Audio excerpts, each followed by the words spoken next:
He invited his ex to a family picnic just to embarrass her, but when she arrived with 2-year-old triplet boys, jaws dropped and the tables turned instantly. But before we dive into the full story, let me know where you're watching from and what time it is. Now subscribe to the channel, and let's get started. Manhattan, 2011. The early morning light filtered through the windows of Starlight, one of New York's most exclusive restaurants, where Olivia Martinez wiped down tables with practiced efficiency. At 23, she moved with the grace of someone who had mastered the art of being invisible when necessary and unforgettable when it counted. "Table 7 needs fresh napkins, Martinez," called her manager, not bothering to look up from his clipboard. "On it," Olivia replied, tucking a strand of dark hair behind her ear. As she arranged fresh napkins with precision, Olivia caught her reflection in the polished silverware. Dark circles shadowed her eyes, evidence of late nights studying administration at her community college after double shifts. But beneath the exhaustion burned something unquenchable: ambition. She allowed herself a moment to observe the restaurant's wealthy patrons. Women with designer handbags casually slung over chairbacks. Men in suits worth more than her annual rent discussing million-dollar deals between bites of $60 entrees. "Someday," she whispered to herself, "that'll be me on the other side of this table." The memory of her first encounter with Richard Cooper surfaced suddenly, vivid and electric. 3 seasons ago, on a crisp autumn evening, he had claimed the corner table by the window. Tall, with dark hair and striking blue cobalt eyes, he'd ordered the chef's special and a bottle of Bordeaux that cost more than Olivia's textbooks for the semester. "Excuse me," he'd said, catching her wrist as she cleared his plate. This was exceptional service. His smile had been disarming as he slipped her his business card along with a $100 tip. "Richard Cooper, perhaps you'd like to discuss your exceptional service over dinner sometime? When you're not working, of course." She'd been cautious at first. Beautiful women in New York received such propositions daily. But a quick internet search revealed Richard Cooper as the heir to Cooper Development Group, one of the largest real estate development companies on the East Coast. Harvard MBA, Fortune 500 connections, a golden prince of Manhattan. Against her better judgment, she had called him. Their first date led to a second, then a third. Soon, Olivia found herself swept into a world she'd only glimpsed through the restaurant's windows. Dinners at establishments where the maitre d' greeted Richard by name. Weekends in the Hamptons, where she walked barefoot on private beaches. Broadway shows from box seats where champagne was served during intermission. "You're different," Richard had told her one night, tracing her cheekbone with his fingertip as they lay tangled in the Egyptian cotton sheets of his penthouse. "Not like the women I usually meet. You're genuine, hungry for life." For 8 months, Olivia had lived in a fairy tale, Richard introducing her to fine wines and modern art, Olivia teaching him how to make her grandmother's paella, and the satisfaction of riding the subway like a regular New Yorker. They'd laughed together, planned together. He'd spoken of trips to Europe, of showing her Paris in the spring. "I could see a future with you," he'd whispered against her neck one night, and Olivia had believed him. The restaurant's door chimed, yanking Olivia back to the present. She straightened her uniform and prepared to greet the new guests, pushing memories aside. Tonight was important. Tonight, she would tell Richard about the baby. Olivia's hands trembled as she lit the last candle in her tiny Lower East Side apartment. The space was barely 500 square feet, but she'd done her best to make it special. A second-hand table covered with her only decent tablecloth. The good plates, a thrift store find, arranged carefully. A single rose in a water glass serving as centerpiece. She checked her phone. 7:45. Richard would arrive in 15 minutes. The pregnancy test sat on her bathroom counter, the 2 pink lines that had appeared that morning still clearly visible. Olivia touched her still flat stomach, a mixture of terror and wonder washing over her. "It's going to be okay," she whispered, partly to herself, partly to the life growing inside her. "He loves us. He'll be surprised. but happy. A knock at the door sent her heart racing. Early. He was early. Olivia smoothed her dress, a simple black one she'd splurged on 3 paychecks ago, and opened the door. Richard stood there, immaculate in a charcoal suit that probably cost more than her rent. His blue eyes, the feature that had first captivated her, seemed distracted tonight. "Hey," he said, kissing her cheek perfunctorily. "Sorry I'm early. Meeting finished sooner than expected." "It's fine," Olivia smiled, taking his coat. "I'm glad you're here." During dinner, she struggled to find the right moment. Richard spoke of his upcoming business expansion to the West Coast, of the meetings he'd had with potential investors, barely pausing to ask about her day or notice she wasn't drinking the wine he'd brought. "Richard," she finally interrupted as he checked his phone for the 3rd time. "I have something important to tell you." He looked up, momentarily focused. "What is it, Liv?" Her heart hammered in her chest as she reached into her pocket and withdrew the pregnancy test, her hands trembling. She placed it on the table between them. "I'm pregnant," she said, her voice barely above a whisper. Time seemed to stop. Richard stared at the plastic stick, his expression morphing from confusion to shock to something darker that made Olivia's stomach clench. "You're joking," he said finally, his voice flat. "No, I took 3 tests, all positive. I'm about 6 weeks along." Richard pushed back from the table abruptly, running his hands through his perfectly styled hair. "Are you kidding me? This would ruin everything." The coldness in his voice froze her. "Ruin? I have the West Coast expansion next month. My entire future is riding on this deal." His eyes, now icy, fixed on her.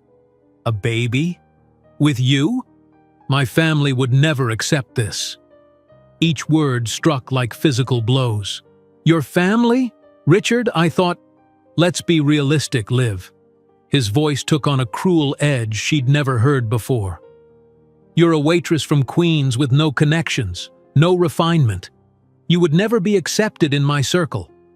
I was having fun, but I always knew this had an expiration date. You're simply not enough for someone in my position." The room seemed to tilt beneath her. "Having fun?" Olivia repeated, the words barely audible through the roaring in her ears. Richard's expression hardened as he reached for his Italian leather wallet. With clinical detachment, he extracted a thick fold of $100 bills and tossed them onto the center table, next to her grandmother's rose. "This should cover, to take care of the situation." He straightened his tie. "Don't contact me again."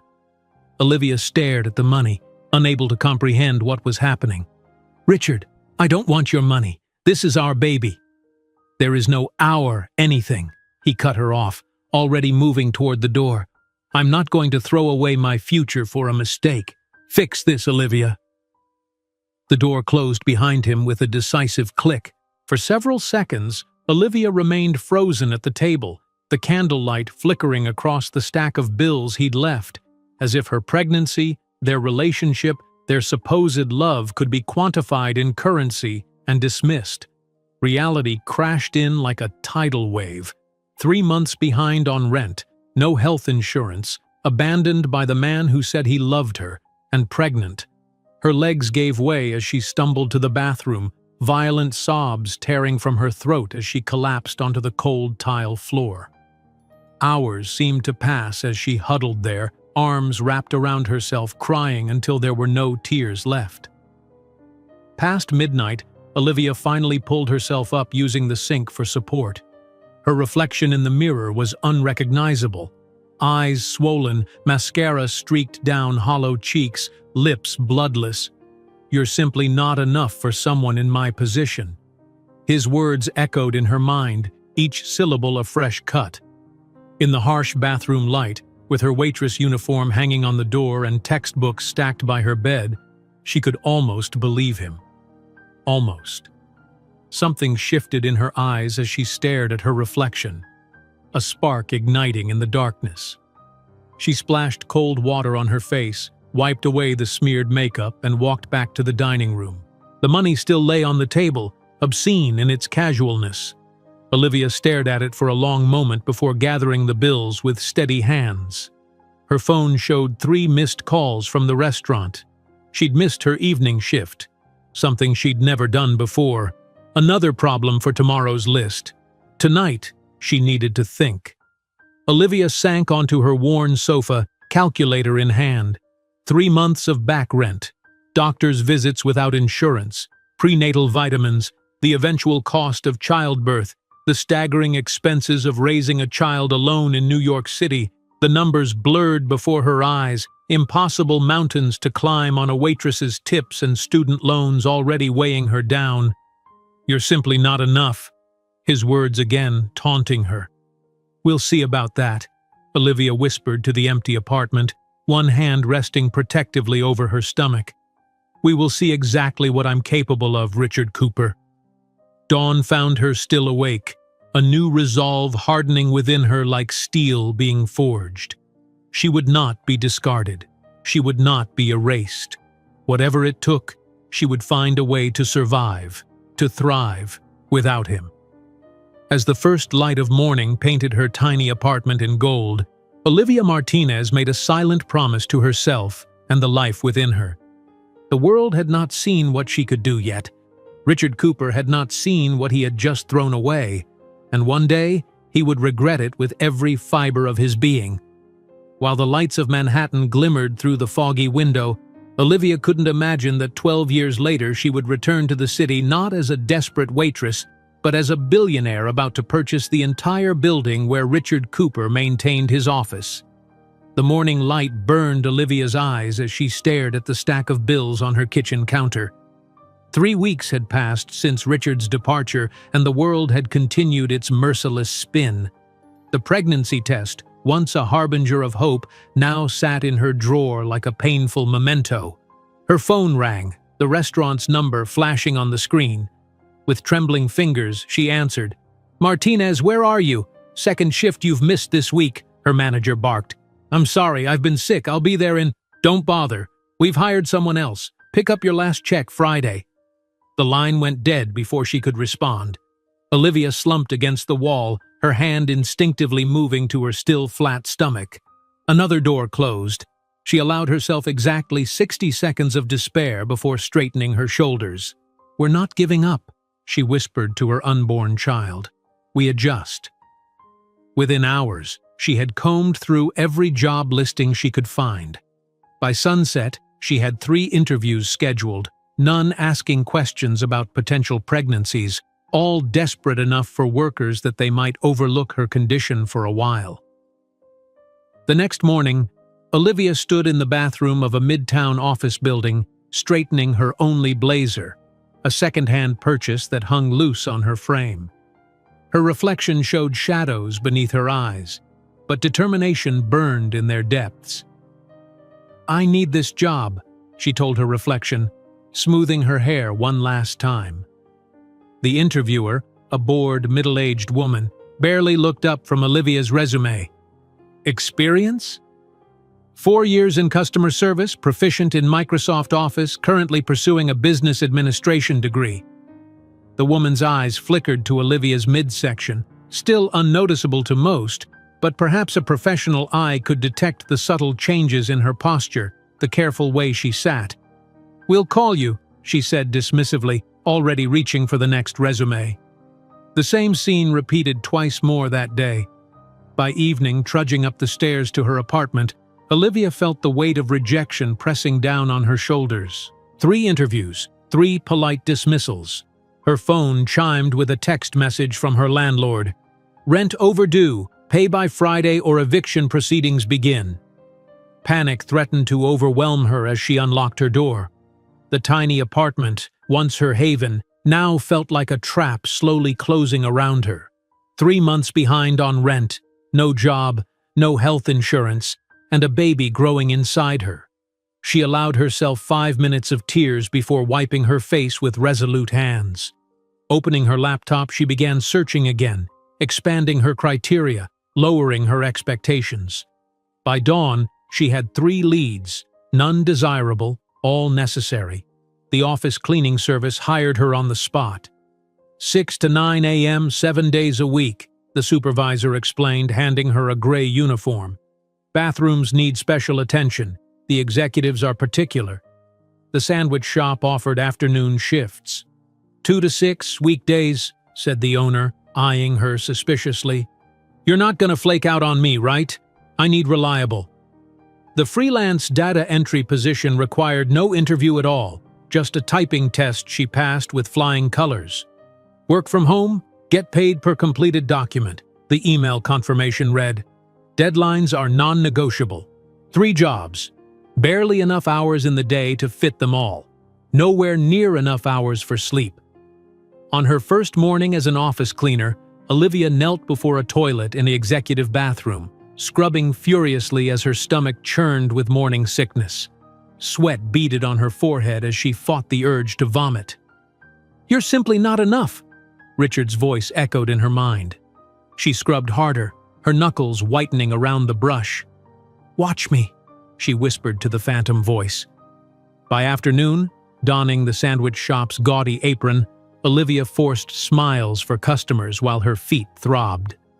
A businessman in an expensive suit reminiscent of Richard's ordered, then complained about the amount of mayonnaise, demanding she remake it.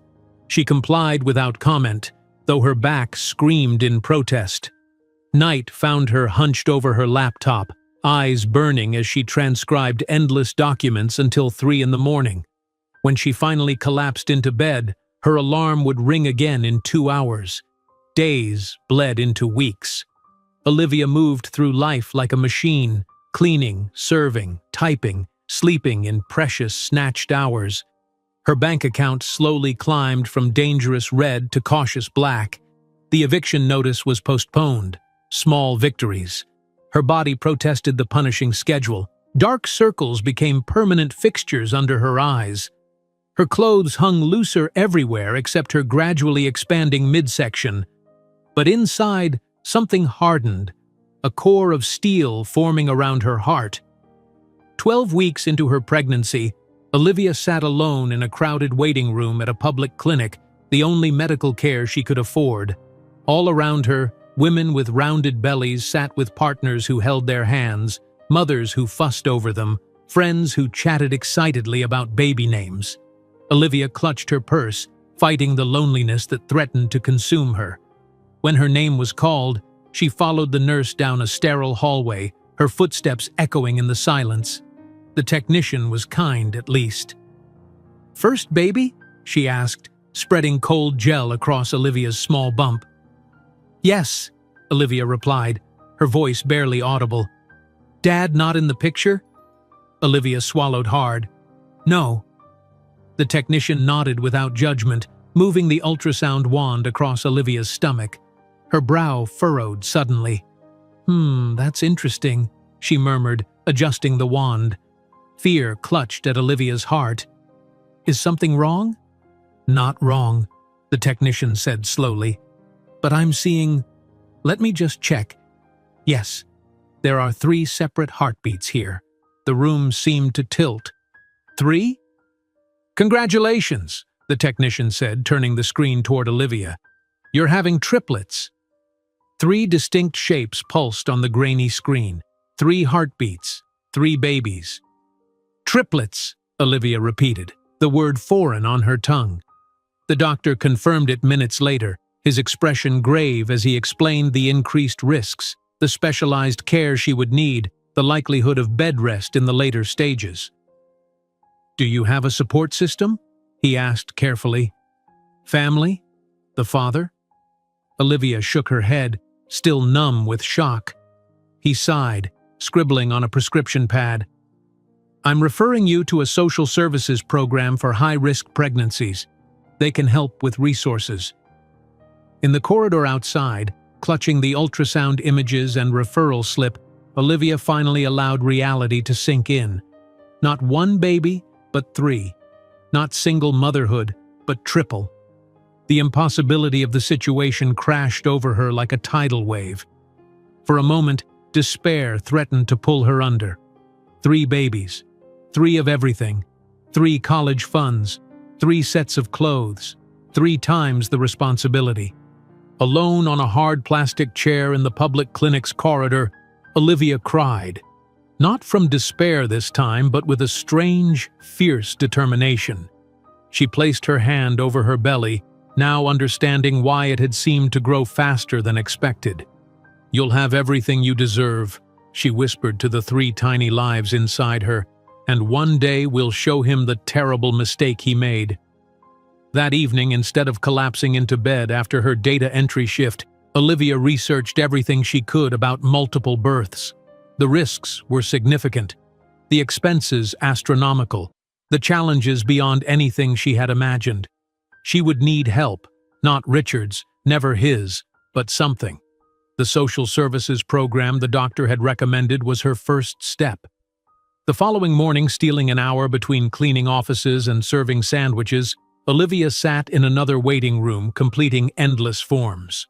"Martinez?" A woman with kind eyes and gray-streaked hair called her name.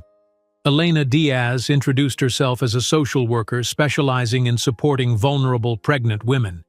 In her cramped office, decorated with children's artwork and motivational posters, Olivia found the first glimmer of hope in weeks. "Triplets, on your own, and working 3 jobs." Elena shook her head. "You're either remarkably brave or remarkably foolish." "Probably both," Olivia admitted. Elena smiled, then grew serious. "You can't maintain this schedule, especially with a multiple pregnancy. The risks—" "I know the risks," Olivia interrupted, "but I also know the risk of not having a home or food." The social worker nodded, understanding. "There are programs that can help. Medicaid for prenatal care, food assistance, housing subsidies." She paused. "And something else you might be interested in." She handed Olivia a brochure. "Entrepreneurship Training for Vulnerable Women. Build Your Future." "It's a new initiative," Elena explained. "Teaching business skills, digital literacy, even basic coding. Designed for women in difficult circumstances who want to create sustainable livelihoods." Olivia's fingers traced the words on the brochure. "I'm studying business administration but had to put it on hold when—" Her voice trailed off. "When life happened," Elena finished for her. "This program works around your schedule, childcare provided after delivery, and they specifically encourage pregnant participants. They believe in investing early." For the first time in weeks, something like hope flickered in Olivia's chest. "When does it start?" While continuing her punishing work schedule, Olivia began attending evening classes at the entrepreneurship program. Her expanding belly became impossible to hide at the sandwich shop, earning her disapproving glances from the owner. She knew her time there was limited. The office cleaning company kept her on, though they assigned her lighter duties after she fainted one morning. The data entry work sustained her basic expenses, though the late nights became increasingly difficult as her pregnancy progressed. But it was the entrepreneurship program that ignited something new in Olivia. As her body grew heavier with the 3 lives inside her, her mind expanded with knowledge about digital marketing, user experience design, and the fundamentals of application development. In her 6th month, struggling to find a comfortable position in the hard classroom chair, Olivia had an epiphany while listening to a lecture on identifying market gaps. "The best businesses solve real problems," the instructor said. "What problem do you intimately understand that others might overlook?" Olivia thought of her mornings cleaning offices, of the other women she worked alongside. Immigrants, single mothers, elderly women supplementing meager pensions. All of them paid minimum wage while the agency that employed them charged clients premium rates. All of them vulnerable to exploitation, schedule changes, wage theft. That night, despite exhaustion dragging at her limbs, Olivia sketched out a concept for a simple application that would directly connect domestic workers with potential employers, eliminating predatory agencies. Workers would set their own rates, create profiles highlighting their skills, and build review histories to establish credibility. Using the basic coding skills she was learning, Olivia began building a rudimentary prototype. Her laptop, secondhand and slow, often froze during the process.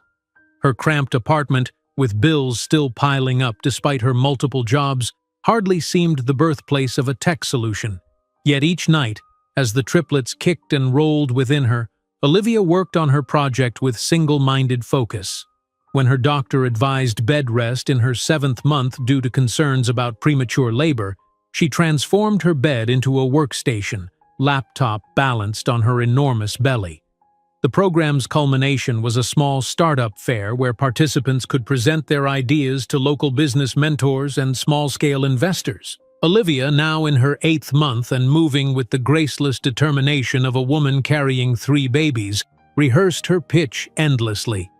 On the morning of the fair, dressed in the only professional outfit that still fit her, a stretched black dress and borrowed blazer, Olivia stood before the mirror. "You can do this," she told her reflection. "For them." The fair was held in a community center gymnasium.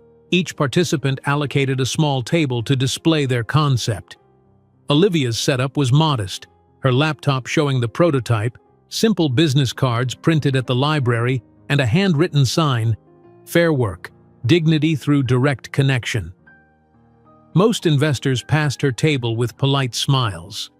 A heavily pregnant woman didn't project the image of a dedicated entrepreneur who could handle the demands of a startup. But Olivia persisted, explaining her concept to anyone who would listen. As the event neared its end, a woman in her 50s with sharp eyes and a sharper suit approached Olivia's table. She watched the prototype demonstration without comment, then asked pointed questions about scalability, revenue models, and user acquisition strategies.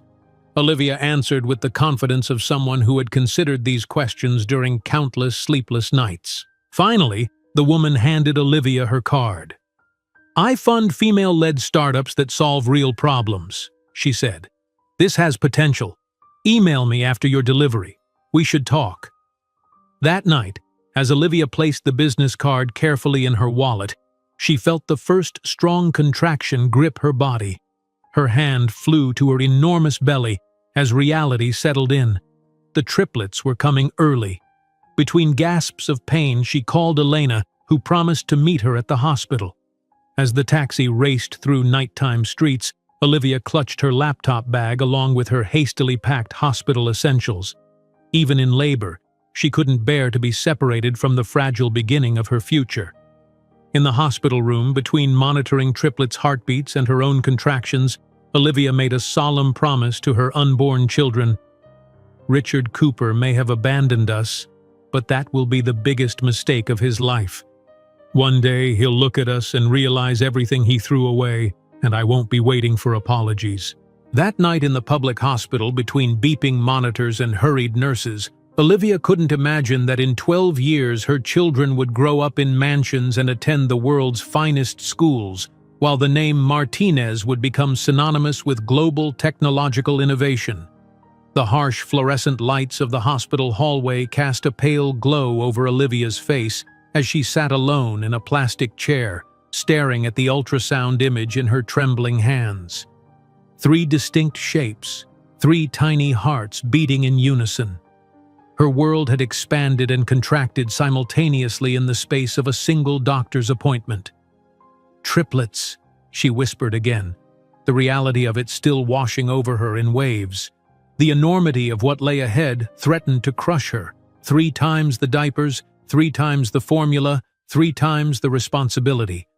All on her shoulders alone.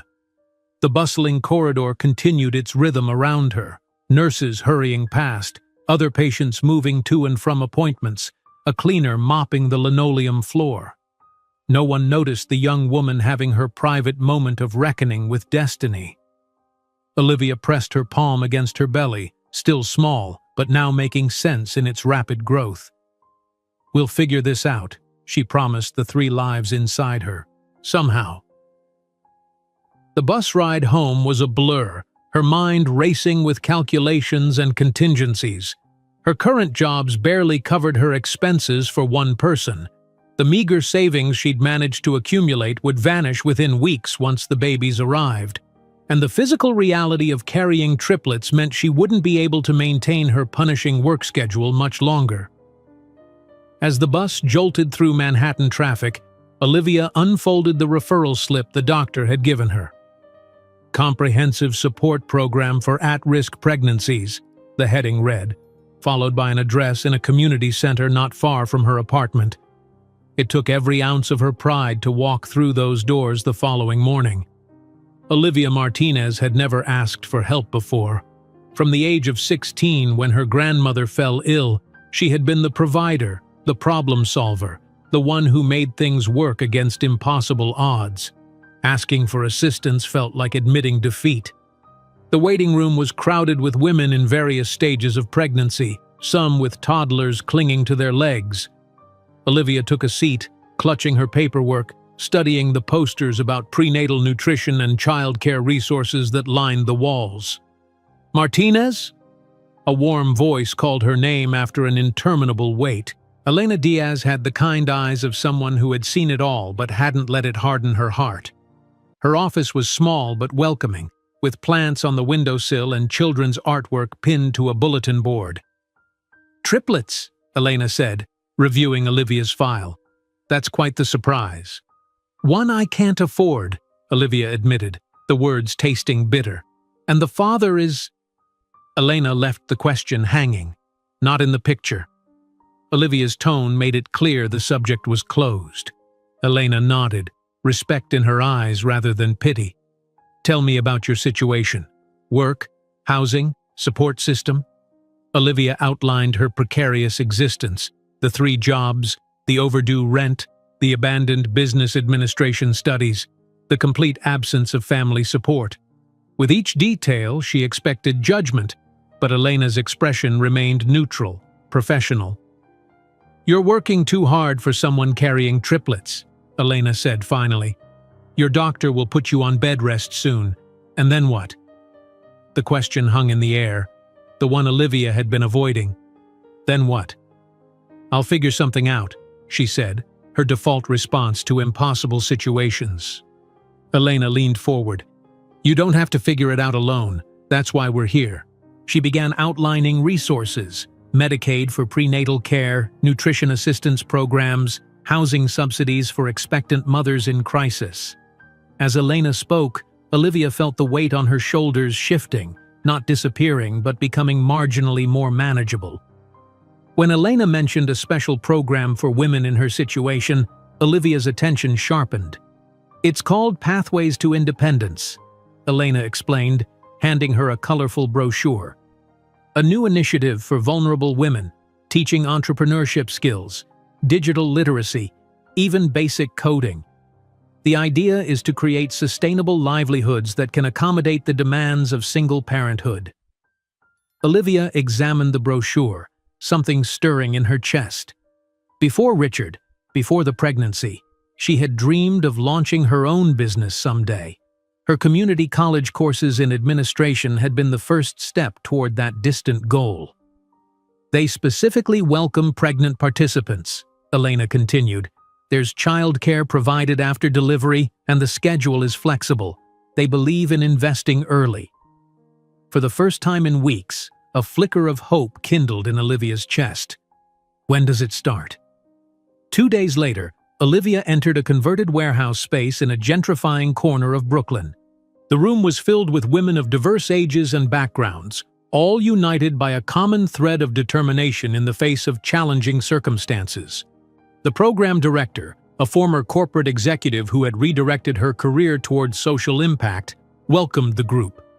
"Every woman here has a story," she said. "Every woman here has faced obstacles.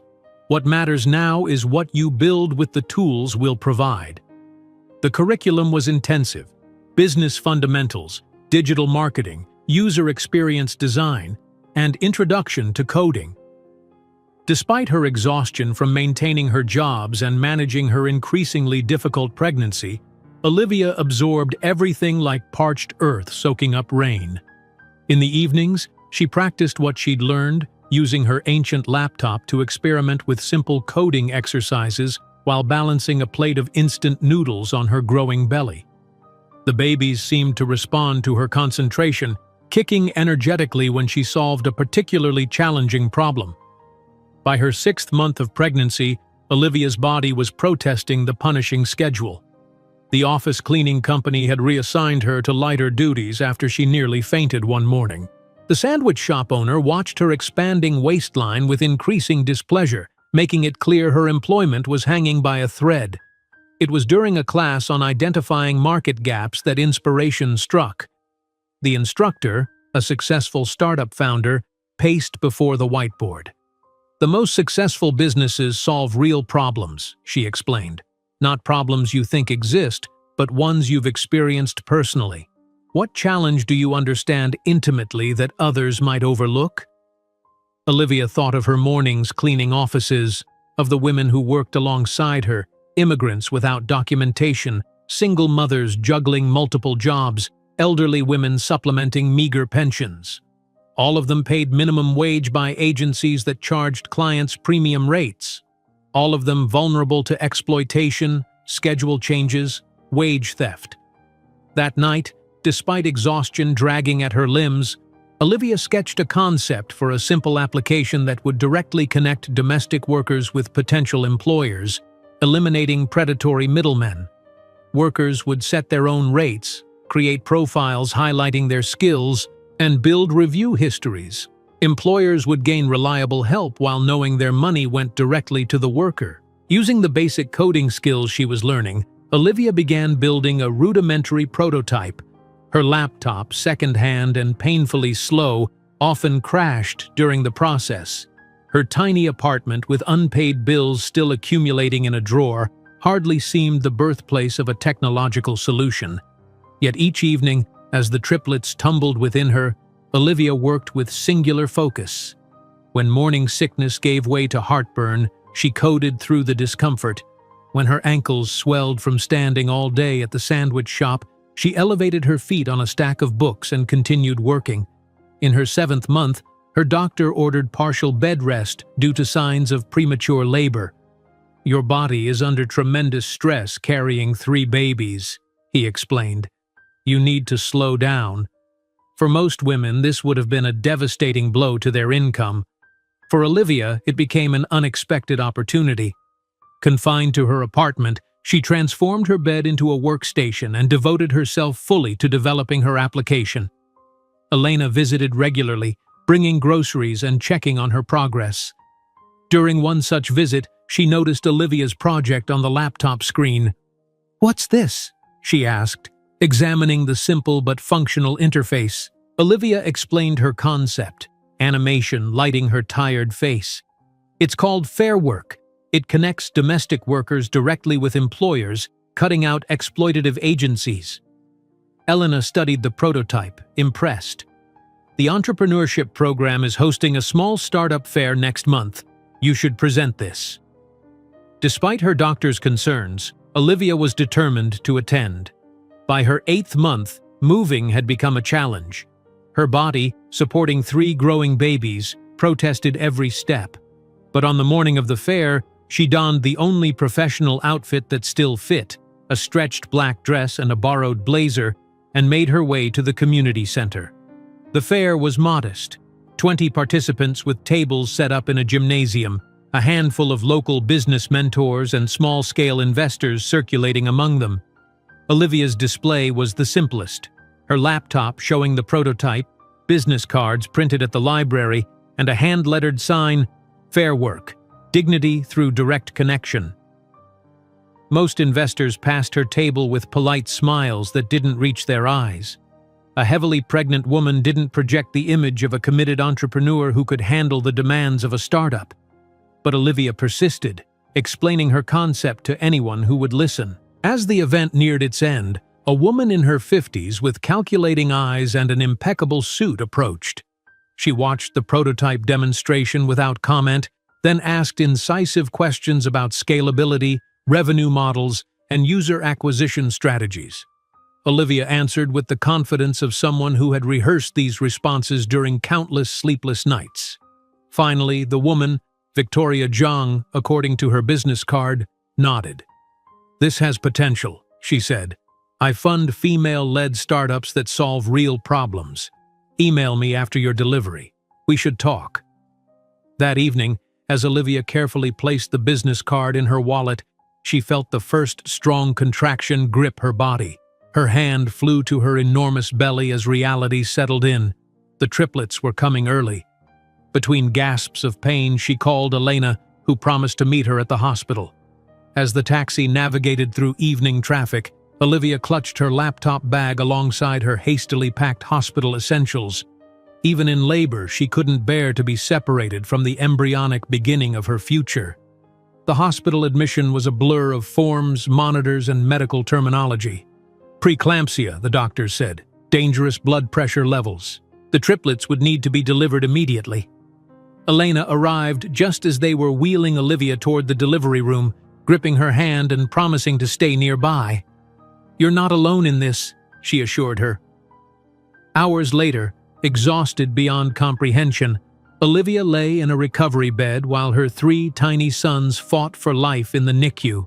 Mason, Lucas, and Ethan, names she had chosen months ago, each weighed less than 4 pounds, their translucent skin showing delicate blue veins, their miniature fists no bigger than her thumb. In the quiet of her hospital room, with monitors beeping and nurses moving efficiently around her, Olivia made a solemn promise to her sons. "Richard Cooper may have abandoned us, but that will be the biggest mistake of his life. One day, he'll look at us and realize everything he threw away, and I won't be waiting for apologies." That night in the public hospital, between beeping monitors and hurried nurses, Olivia couldn't imagine that in 12 years her children would grow up in mansions and attend the world's finest schools, while the name Martinez would become synonymous with global technological innovation. The rhythmic beeping of monitors echoed through the NICU as Olivia gazed at her 3 tiny sons, each in their separate incubators. Mason, Lucas, and Ethan, so fragile, their translucent skin revealing blue veins beneath, their tiny chests rising and falling with each precious breath. Born at 30 weeks, each weighing less than 4 pounds, they were fighters from their first moments in the world. "They're stable," the neonatal specialist explained, her voice gentle, "but they'll need to stay here for a while, probably until close to their original due date." Olivia nodded, pressing her palm against the incubator's clear wall as close as she could get to touching Mason, the firstborn. "I understand." 6 weeks. 6 weeks of her babies growing in glass boxes instead of her arms. 6 weeks of hospital corridors instead of a nursery. The reality settled heavily on her shoulders, yet another challenge in what had become a life defined by them. "You should rest," the nurse suggested, noting Olivia's pallor. "They're in good hands." But rest wasn't in Olivia's vocabulary anymore. The following morning, despite her body's protests from the emergency C-section, she established her new routine. Mornings at the NICU, learning to feed her sons through tubes, to change diapers barely larger than her palm, to read their monitors and alert nurses to the slightest change. Afternoons in her hospital bed, laptop balanced precariously, working on her Fair Work app while making calls to sort out her apartment situation. "You know most new mothers take maternity leave," Elena commented during one of her visits, watching Olivia code with one hand while holding a printout of hospital bills in the other. "Most new mothers have partners, savings, or families," Olivia replied without looking up. "I have 3 premature babies and an eviction notice." Elena's expression softened. "I've arranged for emergency housing assistance. It should cover your rent until you're back on your feet." Olivia's fingers paused over the keyboard, unexpected emotion tightening her throat. "Thank you," she managed, the words inadequate for the lifeline Elena had thrown her. 2 weeks into her new motherhood, Victoria Zhang, the investor from the startup fair, visited the NICU. She stood beside Olivia, observing the triplets with clinical interest. "They're fighters," Victoria noted, watching Ethan grasp the finger Olivia had inserted through the incubator's port. "Like their mother." "How did you find me?" Olivia asked, surprised by the unexpected visit.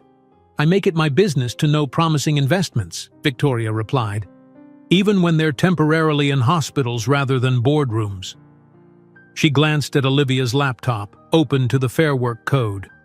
"You're still working on it." It wasn't a question, but Olivia nodded anyway. "I don't have the luxury of waiting." Something like respect flickered in Victoria's eyes. Most people would be overwhelmed by just the triplets. "I'm not most people." Victoria smiled slightly. Clearly. She handed Olivia a business card. "My offer stands. When you're ready to discuss funding, call me." The day the triplets came home, 8 weeks after their birth, each having finally reached 5 pounds, was both triumphant and terrifying. Olivia's tiny apartment, once merely cramped, now seemed impossibly small with the addition of 3 infants. She had transformed her living room into a nursery, 3 second-hand cribs arranged against the wall, a changing table repurposed from an old desk, and her own bed pushed into a corner to make space. That first night alone with them was a lesson in orchestrated chaos. Mason cried, triggering Lucas, who woke Ethan. Feeding one meant listening to the others wail. Changing diapers became an assembly line operation. Sleep came in 20-minute increments, snatched between feedings and crying jags. By morning, Olivia sat cross-legged on the floor between the cribs, all 3 babies finally sleeping, tears of exhaustion streaming down her face. The magnitude of what lay ahead threatened to crush her. Years of this relentless cycle, alone, while somehow building a business, supporting her family, becoming something more than what Richard had dismissed. "You're simply not enough," his voice echoed in her memory. She wiped her tears with determined hands. "Watch me," she whispered to his ghost. Days blurred into weeks. Olivia established a system born of necessity. Laptop always open on the kitchen counter, coding while formula warmed, answering emails one-handed while burping a baby, conducting video calls with Victoria's team while all 3 boys napped in a rare moment of synchronicity. The first version of Fair Work launched when the triplets were 4 months old. It was basic but functional, a simple platform connecting domestic workers directly with employers. Olivia announced it through community centers and immigrant advocacy groups, knowing her initial users would come from the same vulnerable populations she had worked alongside. "You need to do a proper launch," her developer insisted during a video call. Parvati Mehta, a talented programmer based in Mumbai, had agreed to work for equity rather than salary, a blessing Olivia couldn't have afforded otherwise. "I need to feed 3 babies," Olivia countered, trying to keep Mason from pulling the laptop cord while balancing Ethan on her knee and watching Lucas attempt to roll over on a blanket nearby. "Marketing budgets aren't in the equation right now." Parvati's expression softened at the sight of the babies. "At least let me help optimize the code. You're trying to do too much yourself."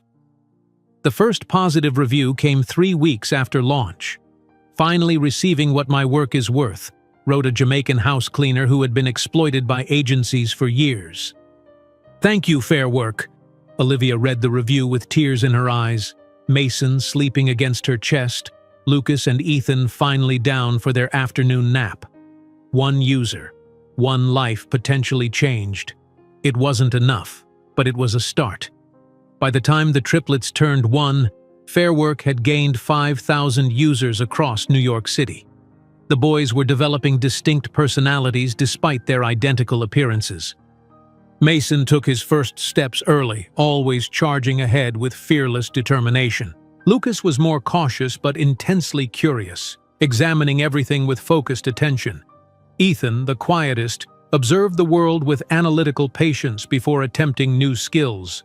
All 3 had inherited one unmistakable feature from their absent father: striking blue cobalt eyes, so vibrant they drew comments from strangers. Each time someone mentioned them, Olivia felt a twist in her chest, a reminder of Richard embedded in the faces she loved most in the world. The tipping point came shortly after the boy's 2nd birthday. Victoria Zhang visited the apartment, stepping carefully around scattered toys and watching with undisguised fascination as the triplets toddled around her designer heels. "Your user base has tripled in 6 months," Victoria noted, accepting the chipped mug of coffee Olivia offered. "And the retention rates are impressive."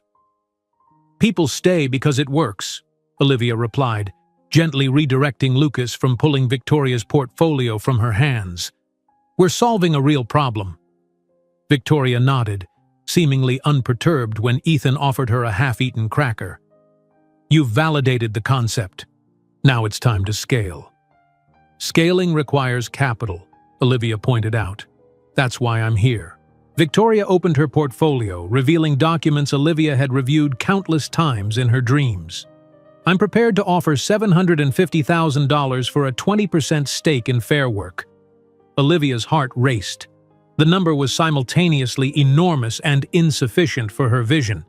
"I need to maintain controlling interest." Victoria raised an eyebrow. Bold stance for someone running a business from a kitchen counter in a one-bedroom apartment. "The location doesn't reflect the potential." Olivia gestured to her laptop where user growth charts showed a steady upward trajectory. "I'll consider 15% stake for the same investment." A smile tugged at Victoria's lips. "You negotiate like someone with options." "I created options out of nothing." Olivia met her gaze steadily. "That's what makes me a good investment." They eventually agreed on 18% for $800,000, enough capital to hire a small team, develop a more robust platform, and, crucially, move to a larger apartment where the boys could have their own room. The contract signing took place at Victoria's office, Olivia attempting to maintain professional composure while Mason colored on her portfolio. Lucas examined the potted plant with suspicious intensity, and Ethan solemnly offered Victoria's assistant another half-eaten snack. "Most founders don't bring toddlers to funding meetings," Victoria commented as Olivia signed the final page, steadying the document while simultaneously preventing Lucas from climbing the bookshelf. "Most founders don't have triplets and no childcare," Olivia countered, adding her signature with a flourish. 2 weeks later, they moved into a modest but functional 2-bedroom apartment in a safer neighborhood. For the first time, the boys had their own room with space to play. Olivia had a dedicated work area that wasn't also the kitchen table, small victories that felt monumental. With Victoria's investment, Fairwork expanded. Olivia hired a small team, all working remotely to keep costs down. The platform evolved, adding features like secure payment processing, scheduling tools, and verification systems. User numbers climbed steadily, expanding beyond New York to Boston and Philadelphia. One evening, while organizing her new desk, Olivia found a crumpled Fortune magazine beneath a stack of paperwork. Richard Cooper's face stared back at her from the business leaders section, alongside an article about Cooper Development's expansion into West Coast markets. The photo showed him at a charity gala, arm around a slender blonde woman identified as socialite and new fiancée Cassandra Wellington. His smile was practiced, his blue cobalt eyes, the same ones her sons had inherited, cold despite the camera-ready expression. For a moment, Olivia allowed herself to remember the restaurant where they'd met, the penthouse where she'd believed his promises, the tiny apartment where he'd thrown money at her problem before walking away. 3 years had passed since that night, yet the memory still had the power to sting. She glanced toward the boys' bedroom, where 3 identical toddlers slept peacefully, their perfect features relaxed in sleep. All 3 with those distinctive Cooper eyes. "You're the best thing he'll never know," she whispered, dropping the magazine into the trash without a second glance. That night, as she worked late on a new feature for Fairwork, Olivia didn't imagine that in a decade she would be the one on Fortune's cover with the headline, "The Self-Made Billionaire Who Revolutionized the Labor Market," while Cooper Development faced its 3rd financial restructuring. The magazine with Richard Cooper's face landed in the trash bin with a soft thud, but the image lingered in Olivia's mind as she turned back to her laptop. 5 years had passed since those 3 tiny babies had come into the world, transforming her life in ways she couldn't have imagined. 5 years of relentless work, of juggling motherhood and entrepreneurship, of building something from nothing while Richard Cooper continued his privileged existence, oblivious to the 3 remarkable boys who carried his eyes. The soft ping of an incoming email drew her attention back to the present. Another investor was interested in Fair Work, the third this month. What had begun as a simple app connecting domestic workers directly with employers had evolved into a robust platform serving over 100,000 users across the East Coast. The Martinez Tech Solutions headquarters, a modest but elegant office space in Brooklyn, now housed 15 dedicated employees, all committed to Olivia's vision of dignity through fair work. "Mom! Mason took my robot again!" Lucas's voice carried from the boy's bedroom, followed by the thundering of little feet. "Did not! It was mine first!" Mason appeared in the doorway, clutching a Lego creation, his blue cobalt eyes flashing with indignation. Olivia saved her work and swiveled her chair to face the dispute. At 5 years old, the triplets were bundles of energy and intelligence, each developing distinct personalities despite their identical appearances. Mason, born first and seemingly determined to maintain his leadership position, approached everything with fearless confidence. Lucas, the inventor, constantly dismantled toys to understand their mechanics. And Ethan, quietest of the three, observed the world with analytical precision before making his move. "Let me see," Olivia said, holding out her hand for the disputed robot. "Mason, didn't we talk about asking before taking something Lucas built?" Mason's expression shifted from defiance to grudging acceptance. "But I helped build the legs." "Then it's a collaboration," Olivia suggested, "which means you both need to agree on how it's used." Lucas appeared beside his brother, identical down to the small freckle below their right ears. "We could take turns, but he has to be careful with the moving parts." The diplomatic solution reached. The boys returned to their play, crisis averted, for now. These small negotiations filled Olivia's days, interspersed between investor meetings, product development sessions, and the 1,000 other tasks of growing a business. Her phone buzzed with a calendar alert. First day of kindergarten orientation in 30 minutes. With practiced efficiency, Olivia closed her laptop and called out, "Boys, time to get ready for school." The tiny apartment they'd moved into after Victoria's initial investment had been replaced 2 years ago with a spacious 3-bedroom in a good school district, one of the first tangible signs that Fair Work was succeeding. While not luxurious, it provided each boy his own space and Olivia a proper home office. The walls were adorned with their artwork, family photos, and Olivia's framed acceptance letter to the business administration program she'd eventually completed online. In the kitchen, Olivia prepared 3 identical lunchboxes while the boys changed into their carefully laid-out clothes. Matching navy blue polo shirts and khaki shorts, the uniform for Riverside Academy, a well-regarded public school with an advanced curriculum. "Mom, will our teacher know which one is which?" Ethan asked as she adjusted his collar, his serious expression so endearing it made her heart ache. "I've attached name tags to your shirts for the first week," Olivia assured him, "and you'll help her learn, won't you?" The school's brick facade gleamed in the morning sun as they approached, joining the stream of other families. Olivia knelt before her sons, straightening collars and smoothing hair with hands that trembled slightly despite her calm expression. "You're going to have an amazing day," she told them, capturing this milestone with her phone. 3 identical boys with matching backpacks, their cobalt eyes bright with excitement and apprehension. "Will you be okay without us?" Mason asked, always protective of his mother despite his young age. Olivia laughed, touched by his concern. "I'll be just fine. I have meetings all day and I'll pick you up at 3 o'clock sharp." As she watched them walk into the building, hands linked together for courage, Olivia felt the familiar mixture of pride and melancholy that defined so many parenting moments. They were growing up so fast, becoming their own people, stepping into a world that would eventually reveal its complexities to them. The orientation for parents proceeded smoothly until the teacher's innocent question pierced Olivia's composure. "The boy's father couldn't join us today?" Ms. Patterson asked, reviewing her clipboard. "We encourage both parents to be involved in orientation when possible." "It's just me," Olivia replied with practiced neutrality. "Their father isn't involved."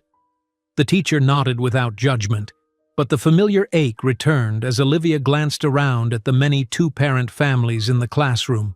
The question she'd been dreading from her sons was inevitable now that they'd be interacting with other children daily. That evening, as they sat around the dinner table, it came. "Mommy," Lucas began, poking at his broccoli, "Tommy said everyone has a daddy. Where's our daddy?" The air seemed to thicken in the apartment. Olivia had prepared for this moment, consulting child psychologists and reading countless articles about how to explain absence to children. Yet now, faced with 3 pairs of identical eyes, his eyes, waiting for an answer, all her rehearsed responses evaporated. "You do have a father," she began carefully, setting down her fork. "Some families have a mommy and daddy who live together. Others have just a mommy or just a daddy. In our family, it's just us 4. "But why?" Mason pressed, always direct. "Why doesn't our daddy live with us?" Olivia chose her words with painstaking care. "Your father wasn't ready to be a daddy when you were born. Some people aren't prepared for the responsibility of being parents." Ethan, ever perceptive, studied her face. "He didn't want us?" The question cut straight to her heart. "He didn't know what a treasure you would be," she answered truthfully. "And that was his loss, not yours." "Don't you get lonely without another grown-up?" Lucas asked, his inventive mind clearly trying to solve a perceived problem. Olivia smiled, reaching out to touch each of their hands. "How could I be lonely? I have you 3, and I want you enough for 2 parents." Later that night, after tucking them into bed, Olivia sat on her balcony, a rare glass of wine in hand, contemplating the conversation.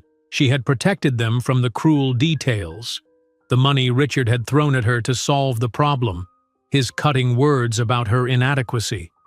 They were too young for that truth, perhaps would always be too young for the full harshness of it.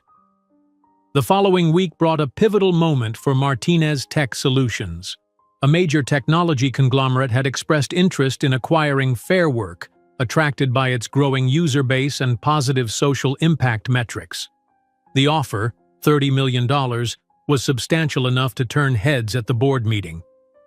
"This is a generous valuation for a company at your stage," remarked the conglomerate's representative, a polished executive who spoke with the confidence of someone accustomed to getting his way. "Especially considering your unique circumstances." "My circumstances?" Olivia inquired, her voice deceptively mild. "Family obligations," he clarified, glancing at the framed photo of the triplets on her desk. "Our offer acknowledges the limitations such responsibilities place on a founder." The room fell silent. Victoria Jiang, now a trusted advisor and board member, watched Olivia carefully. Olivia rose from her chair, her posture impeccable, her expression unreadable. "My family is not a limitation, sir. It's my motivation, and it's precisely why I must decline your inadequate offer." The executive blinked, clearly unaccustomed to rejection. "Perhaps you misunderstand the opportunity." "I understand perfectly," Olivia interrupted.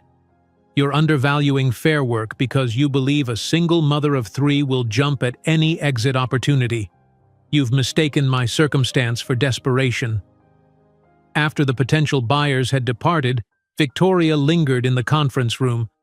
"That was a substantial offer to walk away from," she observed, neither criticizing nor praising.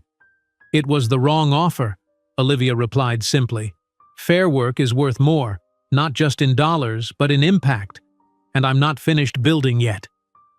That evening, as she helped the boys with their kindergarten homework, her phone chimed with a news alert. Cooper Development was expanding to San Francisco, the very territory Richard had abandoned Olivia to pursue all those years ago. The accompanying photo showed him cutting a ribbon at a new building site, his expression triumphant.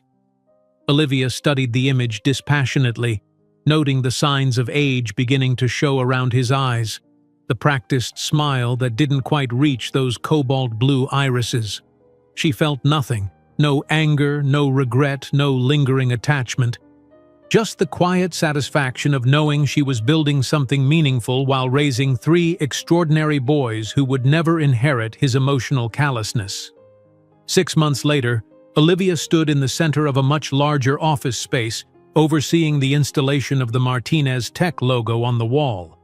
The company had expanded, securing a substantial round of funding that allowed them to develop new products beyond the original Fair Work platform. Their user base had crossed the 500,000 mark, and industry publications were beginning to take notice of the bootstrapped startup with heart. "We're officially valued at 100 million, darling," Victoria announced, champagne flute in hand at the office-warming celebration. "You're rich. Not wealthy yet, but properly rich." Olivia smiled, watching her sons charm the staff with their precocious questions about coding and user interfaces. They attended coding camps on weekends now, their natural aptitude for technology already evident. Mason had organized his classmates to build a rudimentary website for their school science fair.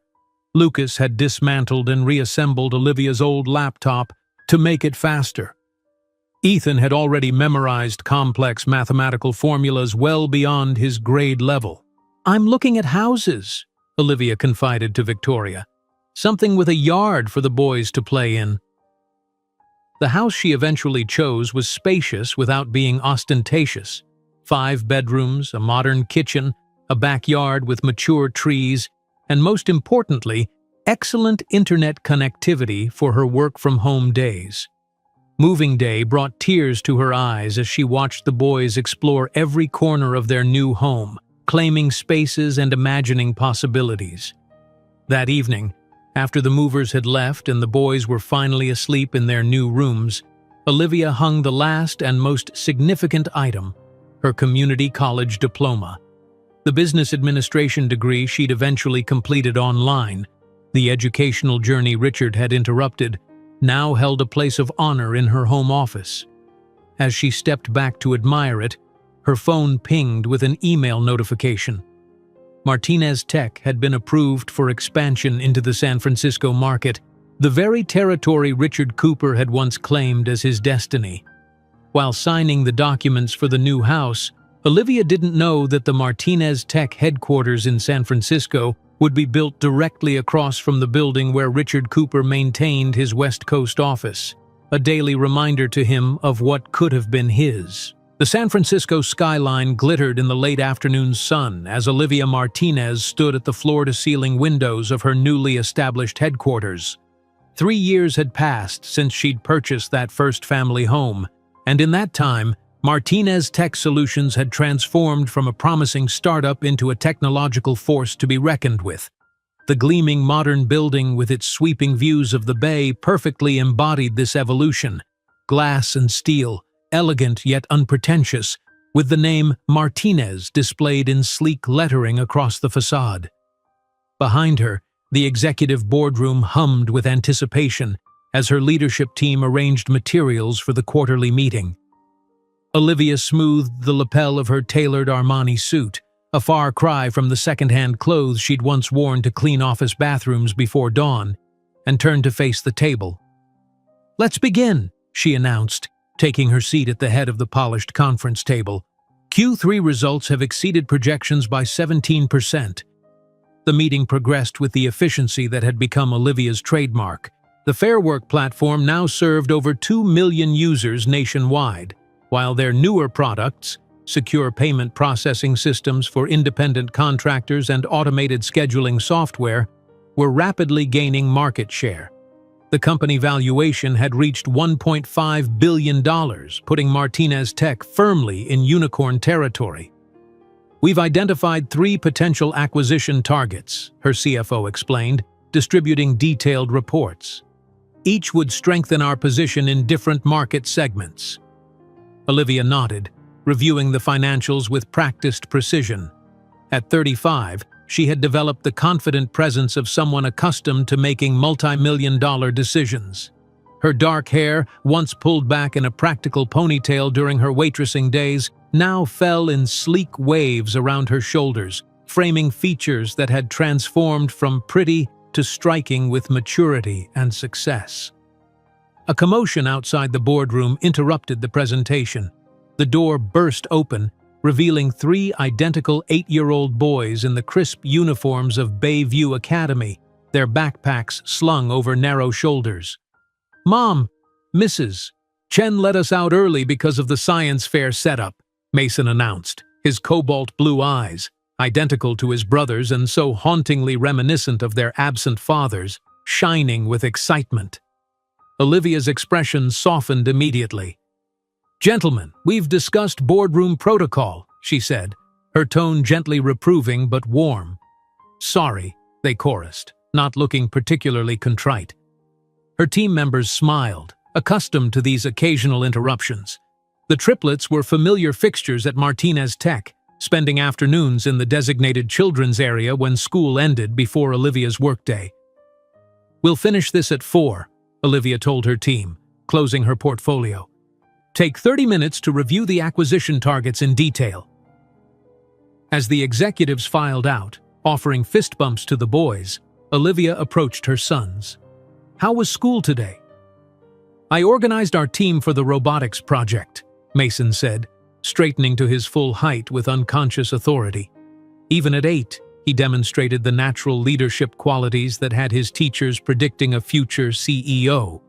Lucas rummaged through his backpack, producing a tablet. "Look what I made in coding class," he said, displaying a simple game application. "The teacher said I should enter it in the tech showcase." "I won the math competition," Ethan added quietly, offering a certificate with his name emblazoned across the top. The problems were 9th grade level. Olivia felt the familiar surge of pride mixed with wistfulness.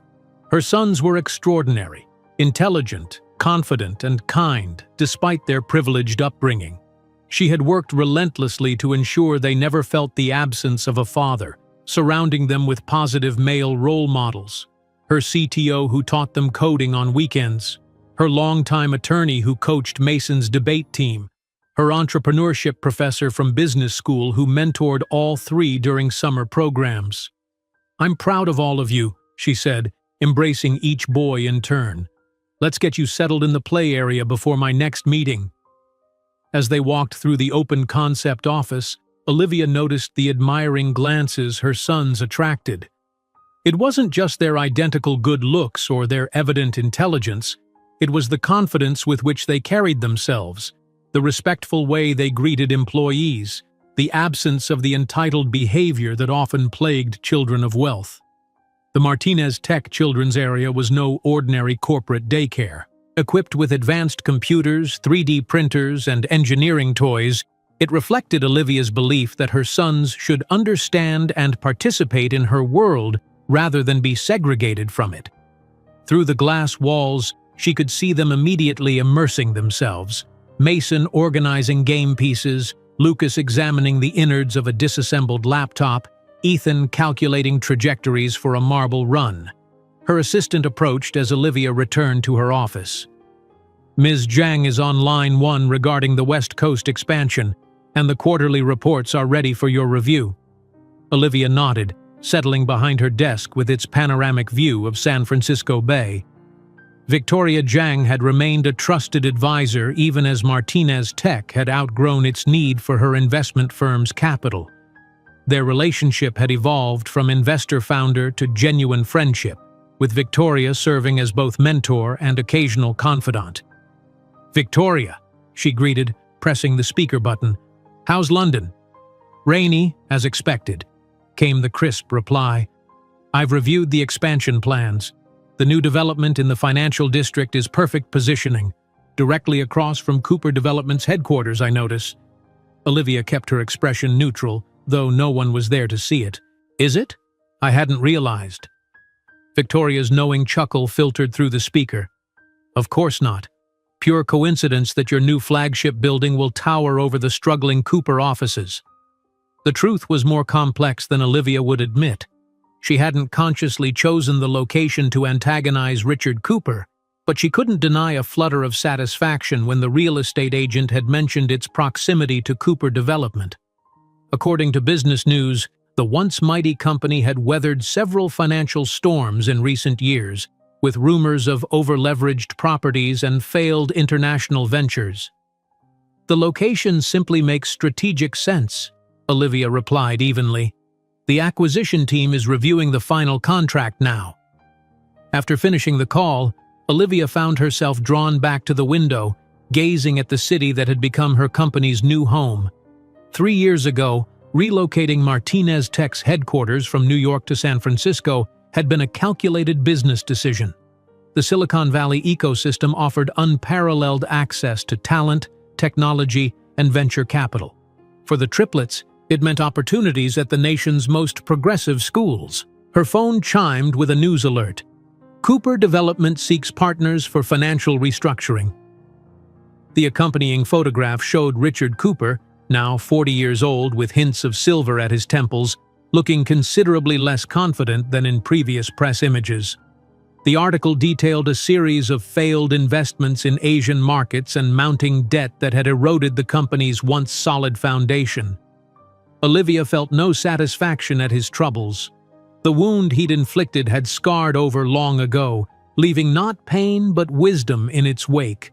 Her success had never been about proving him wrong. It had been about proving herself right. Later that afternoon, as Olivia observed a product demonstration with her development team, her CFO appeared at the doorway, gesturing for a private word. "We've received an unusual inquiry," he explained once they were alone in her office. "Cooper Development is seeking minority investors for a capital infusion. They've approached several firms, including some who have invested with us." Olivia raised an eyebrow, surprised by the coincidence. "And this concerns us because?" "Victoria suggested we might consider it ourselves. Their real estate portfolio would complement our expansion plans despite their current difficulties. It's a potential bargain investment." For a moment, Olivia considered the poetic justice of acquiring a stake in Richard's struggling company. The ultimate reversal of fortune. The scared waitress he had once dismissed as not enough, now in position to become his company's financial savior. She shook her head, dismissing the thought. "Decline the opportunity. Their management has demonstrated poor judgment and their debt structure is concerning. We're not in the business of salvaging failing enterprises." As her CFO left with the signed rejection, Olivia turned to the framed photograph on her desk, herself and the triplets during their recent Hawaiian vacation, all four sun-bronzed and beaming, the boys proudly displaying their surfboards. The image captured everything she valued: her son's happiness, their unity as a family, the life they had built without Richard Cooper's participation. That evening, as Olivia drove the boys home in her Tesla, Mason asked the question that periodically surfaced as they grew older and more aware of their unique family structure. "Mom, do you think our father ever wonders about us?" Olivia glanced in the rearview mirror at her son's thoughtful expression. Over the years, she had gradually shared age-appropriate truths about their father, that he was a businessman from a wealthy family, that he hadn't felt ready for fatherhood, that his absence reflected his limitations, not theirs. "I don't know, sweetheart," she answered honestly. "But if he does, I hope he realizes what remarkable young men you're becoming." Their home, a modernist structure overlooking the Pacific, welcomed them with automated lights and the aroma of dinner prepared by their part-time chef. As the boys scattered to change clothes and begin homework, Olivia found a letter from Bayview Academy waiting on her desk. The school's headmaster had written personally to inform her that all three boys had tested exceptionally high on standardized assessments, recommending them for the academy's prestigious program for gifted students. The letter detailed each boy's particular strengths: Mason's leadership and strategic thinking, Lucas's creative problem-solving, and Ethan's extraordinary analytical abilities. Pride swelled in Olivia's chest as she signed the acceptance forms. Everything she had sacrificed, sleep, relationships, simple pleasures, had been worth it to provide her sons with opportunities to develop their exceptional potential. Later, reviewing acquisition proposals in her home office, Olivia paused at the folder containing the Cooper development information. After a moment's contemplation, she signed the formal rejection letter, sealing the envelope with a sense of completion rather than vindictiveness. Closing the folder with the rejected Cooper development offer, Olivia couldn't predict that in just 4 years she and Richard Cooper would stand face to face in a crowded hall with 3 young men by her side who were identical to him, ready to turn his world upside down. The morning light filtered through the floor-to-ceiling windows of Olivia Martinez's office as she signed the final document rejecting the Cooper development investment opportunity. 4 years had passed since that day, and Martinez Tech Solutions had evolved from a unicorn startup into a global technology powerhouse. The company that had begun in Olivia's tiny apartment now occupied premium real estate in 3 countries, with 5,000 employees worldwide and a valuation that made venture capitalists salivate. Olivia leaned back in her ergonomic chair, surveying her domain from the 35th floor of the Martinez Tower. At 40, she possessed the polished confidence that comes from building something extraordinary against impossible odds. Her tailored Chanel suit and understated diamond earrings reflected her philosophy: quality over flash, substance over spectacle. "Ms. Martinez?" Her executive assistant appeared at the doorway. "Your 10 o'clock presentation is ready when you are." "Thank you, James. I'll be right there." The conference room hushed as Olivia entered. Potential investors from 3 continents had gathered to hear about Martinez Tech's latest expansion. As she guided them through growth projections and innovation roadmaps, Olivia noted their expressions: the admiration, the calculated assessment of her worth, the occasional surprise still visible when men of a certain age realized the woman before them had built this empire from nothing. "We've experienced 37% year-over-year growth," she concluded, with user satisfaction metrics consistently above industry standards. "Any questions?" The ensuing discussion was vigorous but respectful. Olivia had long ago mastered the art of commanding a room without raising her voice, a skill born from necessity in male-dominated boardrooms where shouting would have labeled her emotional rather than passionate. The double doors burst open mid-question, and 3 11-year-old boys in matching school uniforms tumbled into the room with the boundless energy of youth. "Mom, look what we built!" Lucas exclaimed, holding up what appeared to be a miniature drone with custom modifications. The investors turned, startled by the interruption, then smiled as they recognized the Triplets. The Martinez boys had become minor celebrities in tech circles. Their academic achievements and technical precocity regularly featured in profiles of their mother. "Gentlemen," Olivia said, her tone firm but warm, "what have we discussed about interrupting meetings?" "Check your calendar first," Mason recited, having the grace to look slightly abashed despite the excitement dancing in his cobalt blue eyes. "And knock," added Ethan, the most detail-oriented of the 3. "I apologize for the interruption," Olivia told the investors with the practiced ease of a single mother accustomed to such moments. "My sons occasionally forget business protocols in their enthusiasm." Far from being annoyed, the investors seemed charmed by this glimpse of Olivia's dual life. Several had children themselves and understood the delicate balance she maintained. "We built a drone that maps indoor spaces autonomously," Lucas explained to an impressed Japanese investor who had asked about their project. "It uses ultrasonic sensors we reprogrammed from an old gaming console." "Impressive engineering," the investor commented, examining the device with genuine interest. "Your mother must be very proud." Once the meeting concluded, Olivia escorted the Triplets to the company's innovation lab, where they often spent afternoons after school. "Your timing needs work," she told them, unable to maintain a stern expression in the face of their obvious excitement. "But the drone works perfectly," Lucas protested. "The calibrations Mason calculated fixed the hovering issue. And Ethan's mapping algorithm is processing spatial data 30% faster than the commercial version," Mason added, always quick to acknowledge his brother's contributions. Olivia studied her sons, marveling as she often did at the extraordinary young men they were becoming. At 11, they were already showing remarkable talents. Mason's natural leadership and strategic thinking, Lucas's creative brilliance, and Ethan's analytical precision. All three had inherited her determination and resilience, but their striking blue eyes, the exact shade that stared back at Richard Cooper from his mirror each morning, served as a daily reminder of their genetic heritage. Mrs. Rivera called from school, Olivia mentioned as they rode the elevator to the lab floor. All three of you have been recommended for the advanced placement program. The boys exchanged triumphant glances, their silent communication a product of the unique bond between multiples. Does that mean we can take the quantum computing elective? Ethan asked, his eyes lighting up. We'll discuss it over dinner, Olivia promised. Back in her office later that afternoon, James appeared with an elegant cream envelope bearing the embossed logo of the Metropolitan Museum of Art.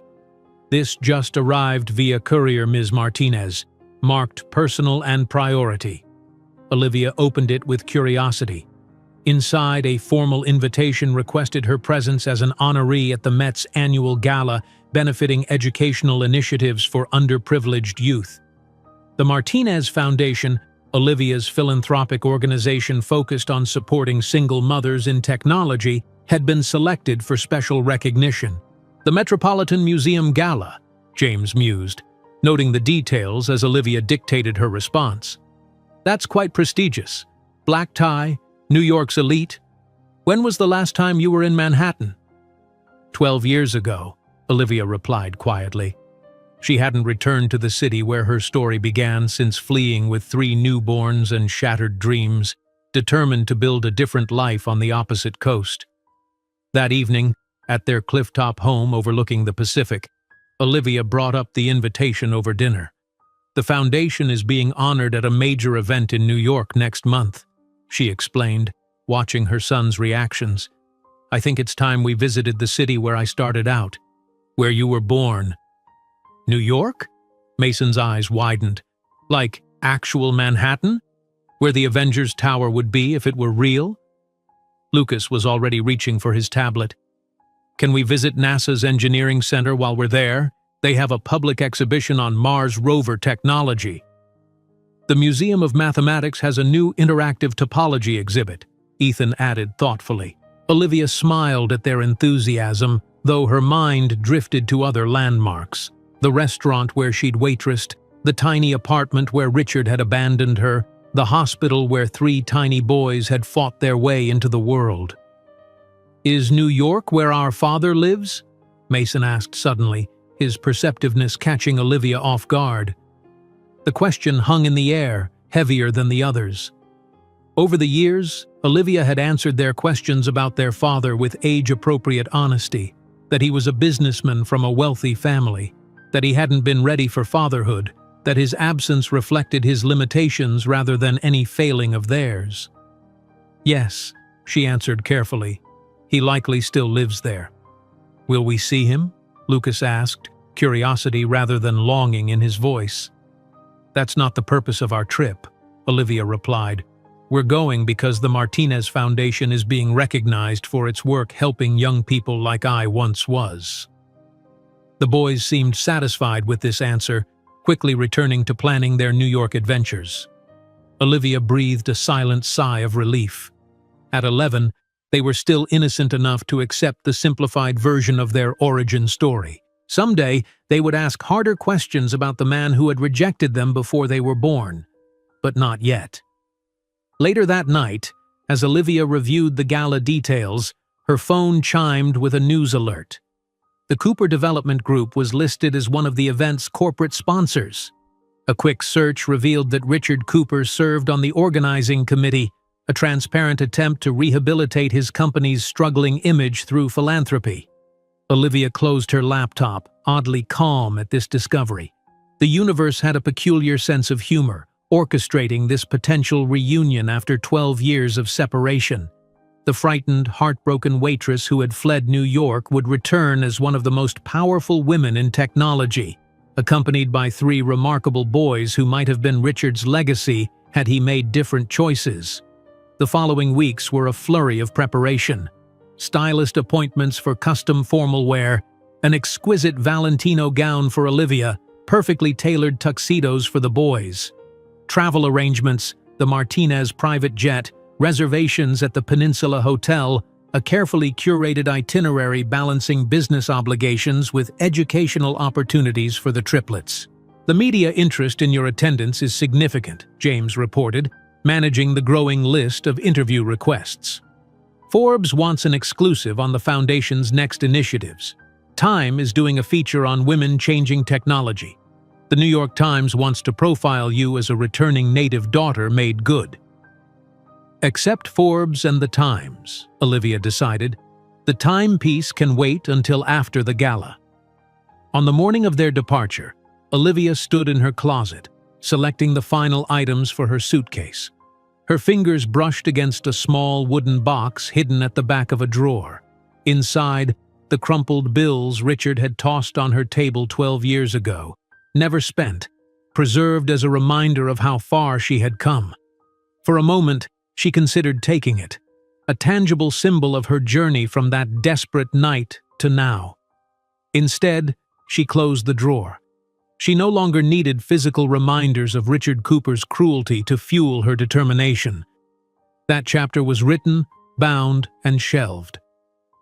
The Martinez jet departed San Francisco International Airport under clear blue skies. While the boys chattered excitedly about the landmarks they would visit, Olivia reviewed her foundation presentation, focusing on the numbers that mattered most to her. 300 single mothers supported through technology education, 70% employment rate for program graduates, 22 new women-led startups launched with seed funding. "Mom, is it weird going back?" Ethan asked quietly, settling beside her with one of his advanced mathematics textbooks. Olivia considered the question with the honesty her sons deserved. "A little. I left New York in a very different situation than I'm returning in." "Because you were struggling then, and now you're successful?" he clarified. "That's part of it," she acknowledged. "Places hold memories, Ethan. Some happy, some difficult, but it's good to revisit them from a position of strength."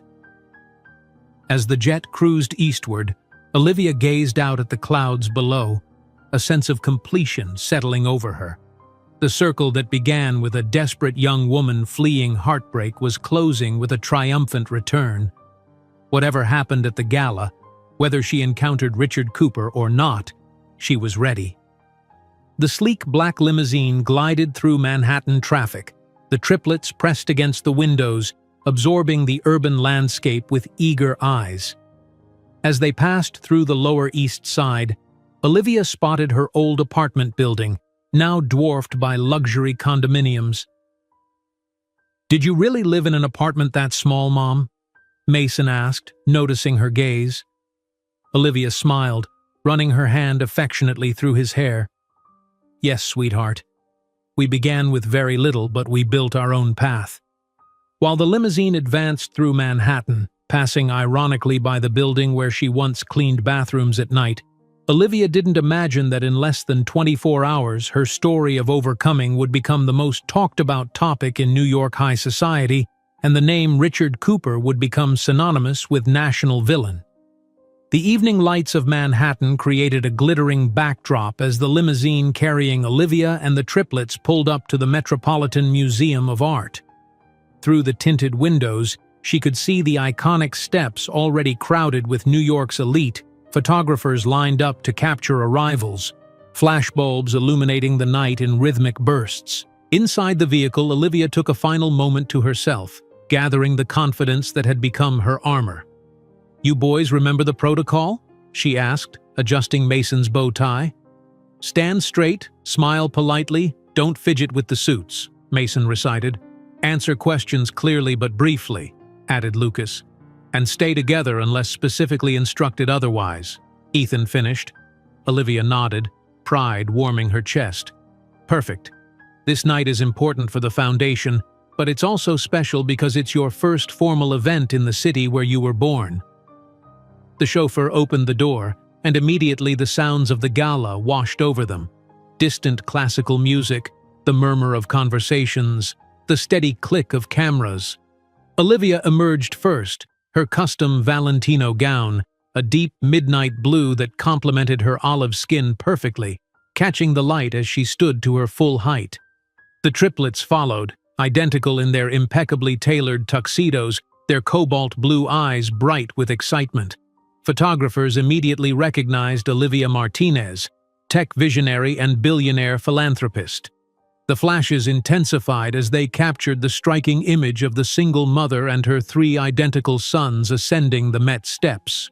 "Ms. Martinez, over here! Olivia, a moment for Forbes!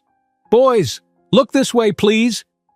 Olivia navigated the press line with practiced grace, offering just enough quotes to satisfy the media without breaking stride.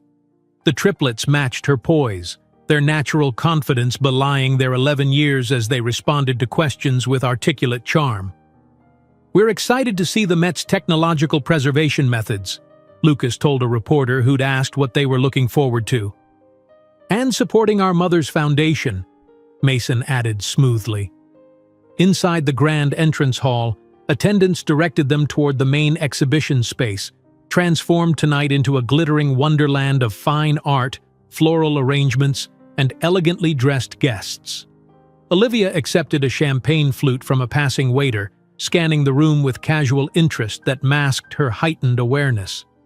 She knew Richard might be here. The question was when, not if, they would cross paths. Across the vast hall, Richard Cooper nervously adjusted his bow tie while attempting to engage a potential investor. At 42, his once youthful features had hardened, stress lines etching themselves around his eyes and mouth. His perfectly tailored tuxedo couldn't quite disguise the slight stoop of his shoulders, the physical manifestation of a man carrying the weight of a failing empire. The Asian market correction was merely a temporary setback, he explained to the disinterested venture capitalist. Cooper Development is positioned to rebound strongly this quarter. The investor nodded politely but was already looking past Richard, his attention drawn elsewhere. "Excuse me, isn't that Olivia Martinez arriving? I've been hoping to discuss her new blockchain initiative." Richard froze, the name registering like a physical blow. Surely there must be multiple Olivia Martinezes in the world. It couldn't be. He turned slowly, following the investor's gaze across the crowded hall. The sea of guests seemed to part at that precise moment, creating a clear line of sight to the entrance. There she stood, not the insecure waitress he'd dismissed 12 years ago, but a woman transformed by success and confidence. Her dark hair fell in elegant waves, her posture regal, her gown clearly couture. Men and women alike gravitated toward her, drawn by the magnetic field successful people generate unconsciously. "Ladies and gentlemen," the master of ceremonies' voice boomed through the hall, "it is with immense pleasure that we announce the arrival of our honoree of the night, the visionary technologist and philanthropist, Olivia Martinez, CEO of Martinez Tech Solutions." Richard's champagne glass slipped from suddenly nerveless fingers, shattering on the marble floor with a crash that went unnoticed in the general applause. It wasn't the sight of Olivia that had caused this physical reaction. It was the 3 young boys flanking her. 3 identical boys, approximately 11 years old, with familiar chiseled features and unmistakable cobalt blue eyes. The exact shade he saw in the mirror every morning, the Cooper family trademark that had been passed down for generations. "Impossible," he whispered, his face draining of color.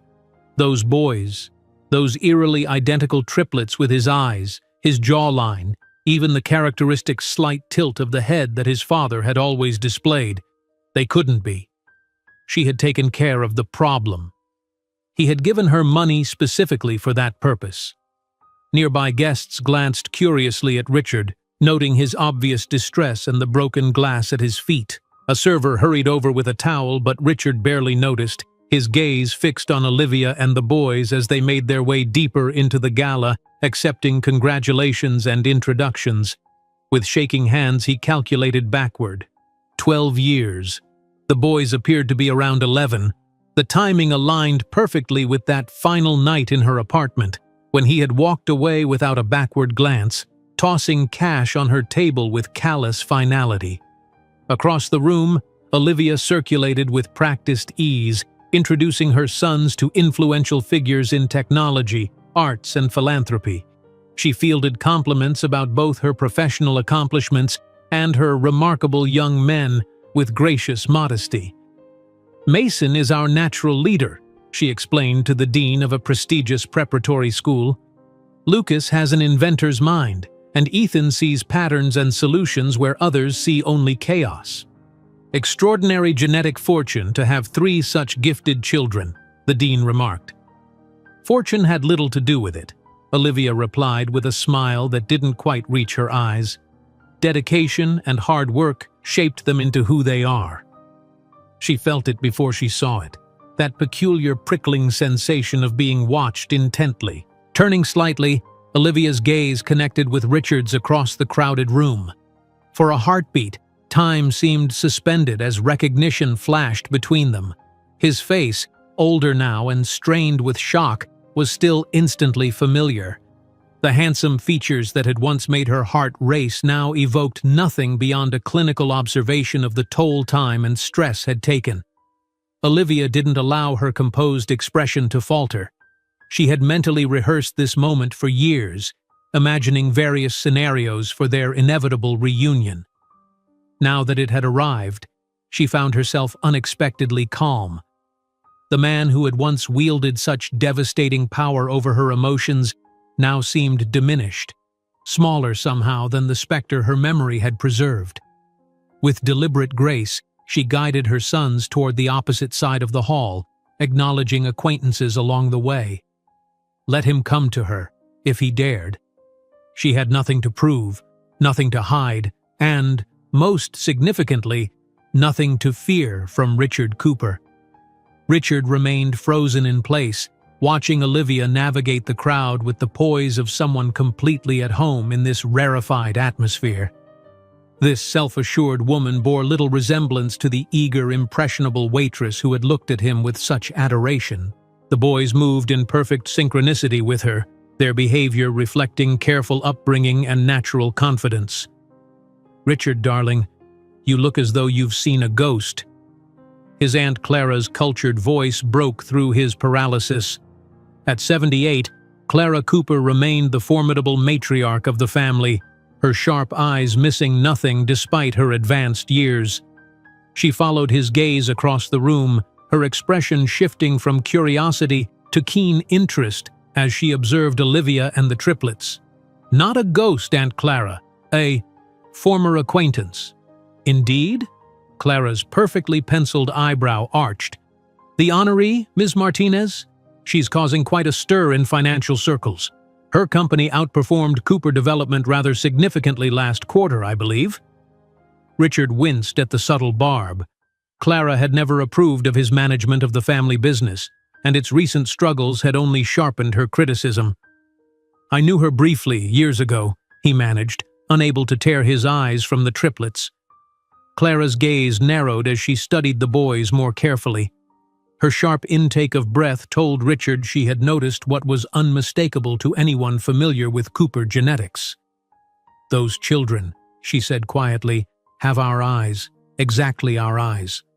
"It's impossible," Richard whispered, though the evidence before him suggested otherwise. "Is it?" Clara's voice took on the precision of a surgeon's scalpel.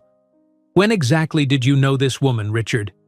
12 years ago, before the West Coast expansion." Clara performed the same mental calculation Richard had, her eyes widening slightly. "Around the time you abruptly ended your relationship with that young woman to focus on business, the waitress your mother found so concerning." Richard's silence was confirmation enough. "Well?" Clara straightened her already impeccable posture. "It appears we should make Ms. Martinez's acquaintance properly, don't you think?" Before Richard could protest, Clara was already moving across the room with the determined gait that had intimidated board members and society rivals for decades. Richard followed helplessly in her wake, panic rising in his throat. Olivia saw them approaching, the elderly woman with obvious authority leading a visibly uncomfortable Richard in her wake.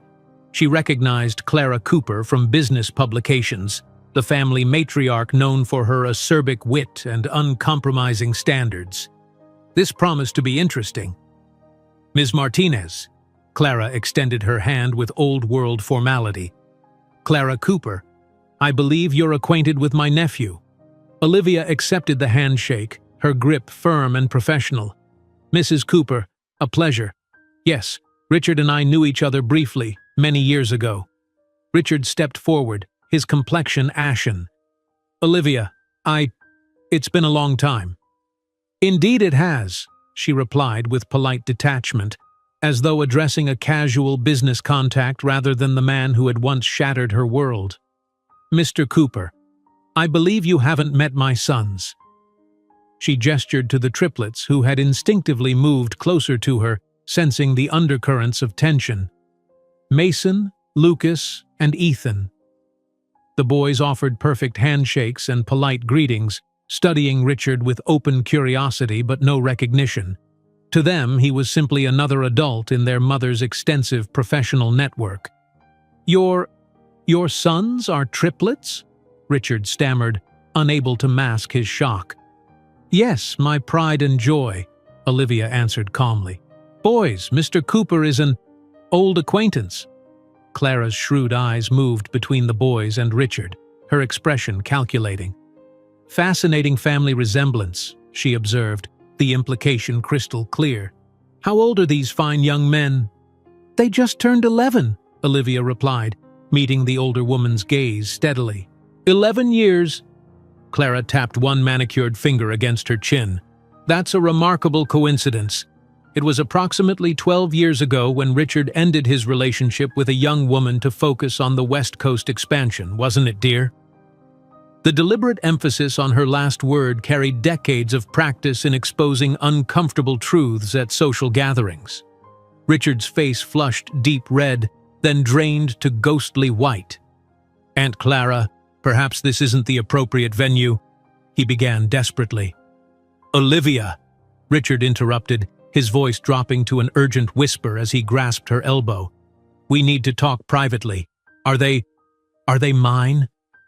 The silence that followed his question seemed to expand, creating a bubble of tension amid the gala's elegant chaos. Other guests began to notice the unusual tableau: the honoree, the triplets, the aging matriarch, and the increasingly distressed Richard Cooper. Mason, the most protective of the triplets, stepped forward slightly, his young brow furrowing at the sight of this stranger's hand on his mother's arm. Olivia gently but firmly removed Richard's grip from her elbow. "Now is neither the time nor the place, Richard," she replied, her voice low but perfectly audible to those nearby. "You lost the right to that conversation when you handed me cash to solve the problem 12 years ago." The words fell like stones in the elegant environment. Mrs. Montgomery, the evening's largest donor and well-known women's rights advocate, stood close enough to overhear, her expression transforming from shock to undisguised contempt as she regarded Richard. "Ms. Martinez," the event coordinator approached, oblivious to the tension, "we're ready for you on stage in 5 minutes." "Thank you," Olivia nodded, grateful for the timely interruption. "If you'll excuse us," she added to the Coopers, placing a protective hand on each boy's shoulder. As Olivia and the triplets moved toward the stage, whispers erupted in their wake. The New York elite, always hungry for scandal, had just been served a feast. Richard stood frozen, aware of the curious and increasingly judgmental gazes directed his way. Clara leaned close to his ear, her voice frigid. "It appears your poor decisions extend beyond business investments, nephew. The board will be most interested to learn about the 3 Cooper heirs you've neglected for over a decade." While Olivia ascended to the stage to deliver her acceptance speech, the murmurs were already uncontrollable. The story of the abandoned waitress who became a billionaire and now surpassed in wealth and influence the man who had rejected her circulated in enthusiastic whispers. For New York society, there was no more delicious entertainment than the moral downfall of one of their privileged members. The morning sun streamed through the floor-to-ceiling windows of the peninsula's presidential suite as Olivia stood looking out at the Manhattan skyline. The glittering towers of Midtown caught the early light, transforming glass and steel into gold. Last night's confrontation at the Met Gala still hung in the air like perfume, too potent to ignore. Already her phone had been buzzing incessantly. Notifications from news alerts, messages from friends and colleagues, and increasingly urgent texts from her PR team. "Ms. Martinez," James appeared at her elbow with a tablet. "I think you should see this." The screen displayed headlines from every major gossip site and several respectable publications. Tech billionaire's secret, Martinez triplets revealed as Cooper heirs. The waitress who became a billionaire, Olivia Martinez's revenge. Cooper development stocks plummet following Met Gala revelation. Olivia scanned them with a composure that belied the storm of emotions beneath her surface. She had anticipated publicity, but the velocity and intensity of the coverage surprised even her. The share price of Cooper Development dropped 7% in pre-market trading, James reported quietly. Their board has called an emergency meeting. Before she could respond, the door to the boys' adjoining suite opened. Mason entered first, as he always did, followed by his brothers. Despite the expensive hotel bathrobes and sleep-tousled hair, they looked suddenly older to Olivia, as if the previous night had accelerated their journey toward adulthood. "Mom," Mason began, his voice betraying unusual hesitation, "there's something we need to ask you." Olivia gestured to James, who nodded discreetly and withdrew. She sat on the plush sofa, patting the spaces beside her. "Come sit with me. I imagine you have questions after last night." The triplets exchanged glances, that silent communication that had always fascinated and occasionally unnerved her. They arranged themselves around her, three identical faces with identical eyes, his eyes, now filled with uncertainty. "That man at the gala," Ethan said directly, always the one to cut to the heart of matters. "Mr. Cooper, is he our biological father?" The question hung in the air, unavoidable and stark. Olivia had prepared for this moment for years, rehearsing explanations that were truthful yet age-appropriate. Now, facing their penetrating gazes, she knew only the complete truth would suffice. "Yes," she answered simply. "Richard Cooper is your biological father." A collective breath seemed to pass through the three boys. For a moment, no one spoke. "I heard what you said to him," Mason continued, his protective instincts evident in his tightened jaw, so like Richard's and yet so different in its purpose. "About him giving you money to solve a problem. Was the problem us?" Olivia felt her heart constrict. The problem in his mind was the pregnancy. He wasn't ready to be a father, and he made that very clear. "He abandoned us?" Mason's voice hardened, the question more accusation than inquiry. "He abandoned the idea of us," Olivia corrected gently. "At the time, he wasn't prepared for fatherhood. I respected that decision even if I disagreed with the way it was delivered. We built our life without needing him, didn't we?" Lucas, who had remained quiet, finally spoke.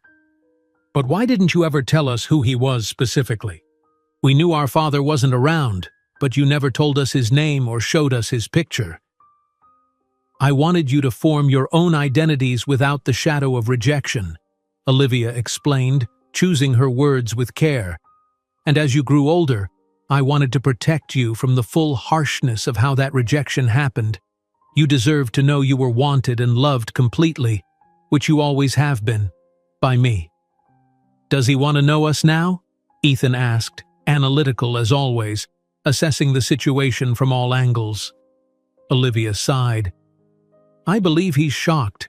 He didn't know about you until last night. What he wants now, that's something only he can answer." A soft chime from her phone interrupted the conversation. A message from an unknown number appeared on the screen.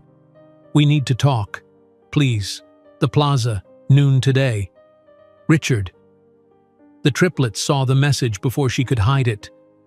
"Are you going to meet him?" Lucas asked, Olivia studied their faces, searching for clues to their feelings. I should to resolve this situation, but more importantly, how do you three feel about possibly meeting him? This is your decision too. Another silent exchange passed between them before Mason spoke for the group. We're curious, but we don't need him. We have you. The simplicity and certainty of his statement brought tears to Olivia's eyes. She embraced all three of them at once, these extraordinary boys who had been both her greatest challenge and her greatest blessing. I love you, she whispered. Whatever happens next, that never changes. After breakfast and confirming the boys would be occupied with their bodyguard on an educational tour of Columbia University's engineering department, Olivia prepared for her confrontation with Richard. She chose her outfit deliberately, a crimson Armani suit that projected confidence and power, accessorized with a simple diamond pendant that had been her first significant purchase after Martinez Tech went public. The plaza's opulent lobby buzzed with the usual mixture of tourists and wealthy guests. As she crossed the marble floor, Olivia noted several surreptitious glances and whispers. News traveled fast in New York, especially scandalous news involving billionaires. Richard waited in a secluded corner of the hotel's famous Palm Court, nervously adjusting his tie. The 12 hours since the gala had clearly taken their toll. His complexion was ashen, dark circles shadowed his eyes, and his normally impeccable appearance showed signs of hasty assembly. Olivia, he stood as she approached, his voice carrying a desperation she had never heard from him before. Thank you for coming. She took the seat across from him, maintaining professional distance. You said we needed to talk. I'm listening. Richard glanced around anxiously. Perhaps somewhere more private? The press. I'm not hiding, Richard, she interrupted calmly. I have nothing to be ashamed of. His shoulders slumped slightly. No, you don't. But He stopped, seeming to struggle with words that didn't come easily to him. Those boys, they're really mine? Biologically, yes. In every other meaningful way, they're mine alone. I need to know them, he said, leaning forward. They're my sons. I have rights. Olivia studied him with clinical detachment. Rights? Interesting that you mention rights now, after 12 years. They have my surname, Richard. Legally, you have no rights after denying paternity and never contributing to their upbringing. I can go to court, he threatened, a flash of the entitled man she'd once known breaking through his desperation. You could try, she acknowledged with calm confidence. I have the best attorneys in the country. But more importantly, I have all your messages, emails, and a recording of our last conversation where you offered me money to abort. Do you really want that made public? Would Cooper Development survive another scandal?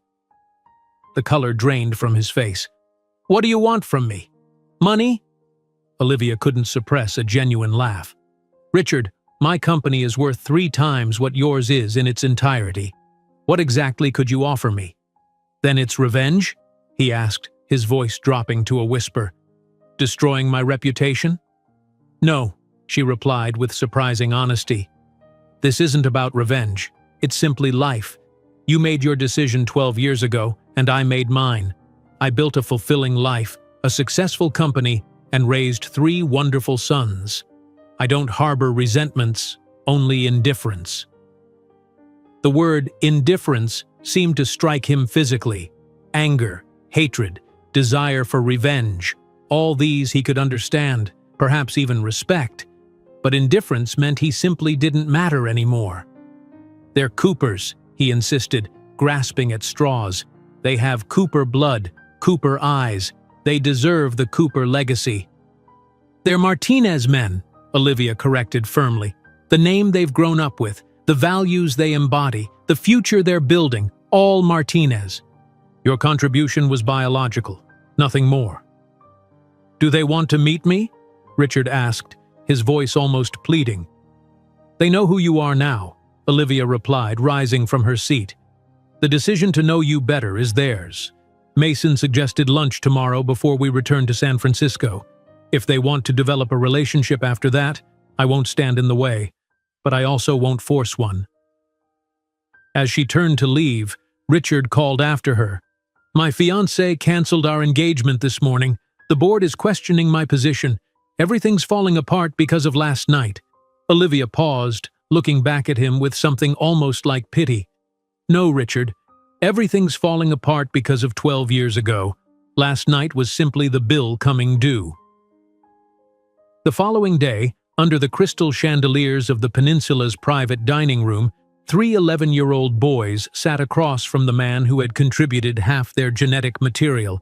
The atmosphere was cordial but cool, like a business meeting between parties with limited mutual interest. Richard had clearly prepared, bringing photographs of Cooper ancestors to highlight the family resemblance, speaking enthusiastically about the legacy of Cooper development, and awkwardly attempting jokes that fell flat against the boys' measured politeness.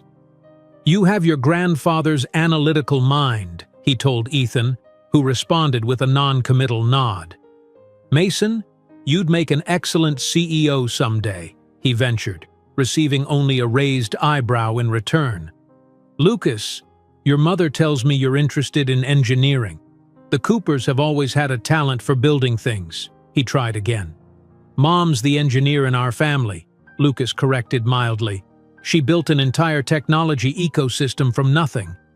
I learned from her." Olivia observed the interaction from the end of the table, intervening only when necessary. The boys were neither hostile nor enthusiastic, simply curious, as if studying an interesting but not particularly relevant specimen. When lunch concluded, handshakes were exchanged with formal courtesy. No hugs, no promises of future bonding activities, no emotional breakthroughs. The triplets had satisfied their curiosity about their biological origin and found it largely unexciting compared to the life they already had. "If you want to email sometimes, that would be okay," Mason offered as they prepared to leave, the most generous concession of the afternoon. That evening, the Martinez private jet carried them back to San Francisco. As the Manhattan skyline receded beneath them, Olivia felt a weight lifting, not because she had triumphed over Richard, but because she had finally, completely transcended him. In San Francisco, she immediately returned to business. The acquisition in New York was finalized, adding substantial value to Martinez Tech's portfolio.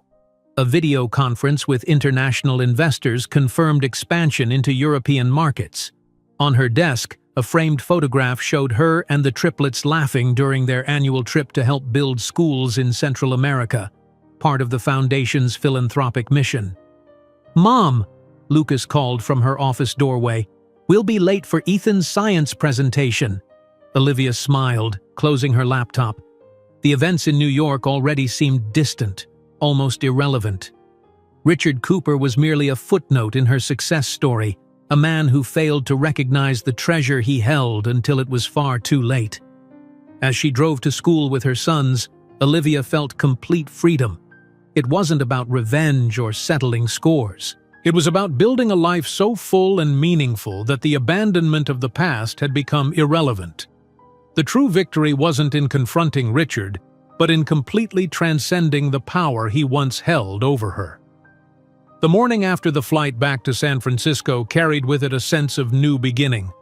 Olivia woke before her alarm, the events in New York now settling into perspective like sediment after a storm. Seeing Richard, confronting the past, had been necessary, but now it was time to move forward, completely unencumbered by what had once been. "Mom?" A soft knock at her bedroom door preceded Mason's entrance. Already dressed in his school uniform, he carried a tray with coffee and toast. "We made you breakfast."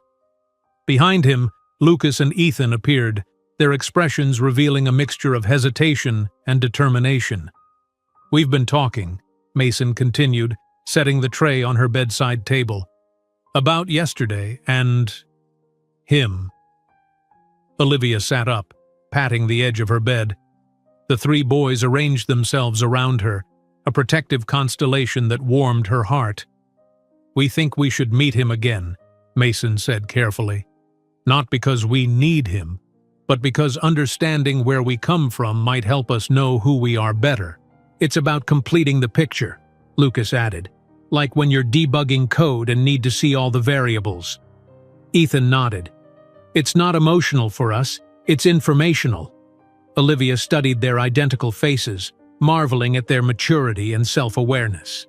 At 11, they demonstrated a clarity of purpose many adults never achieved.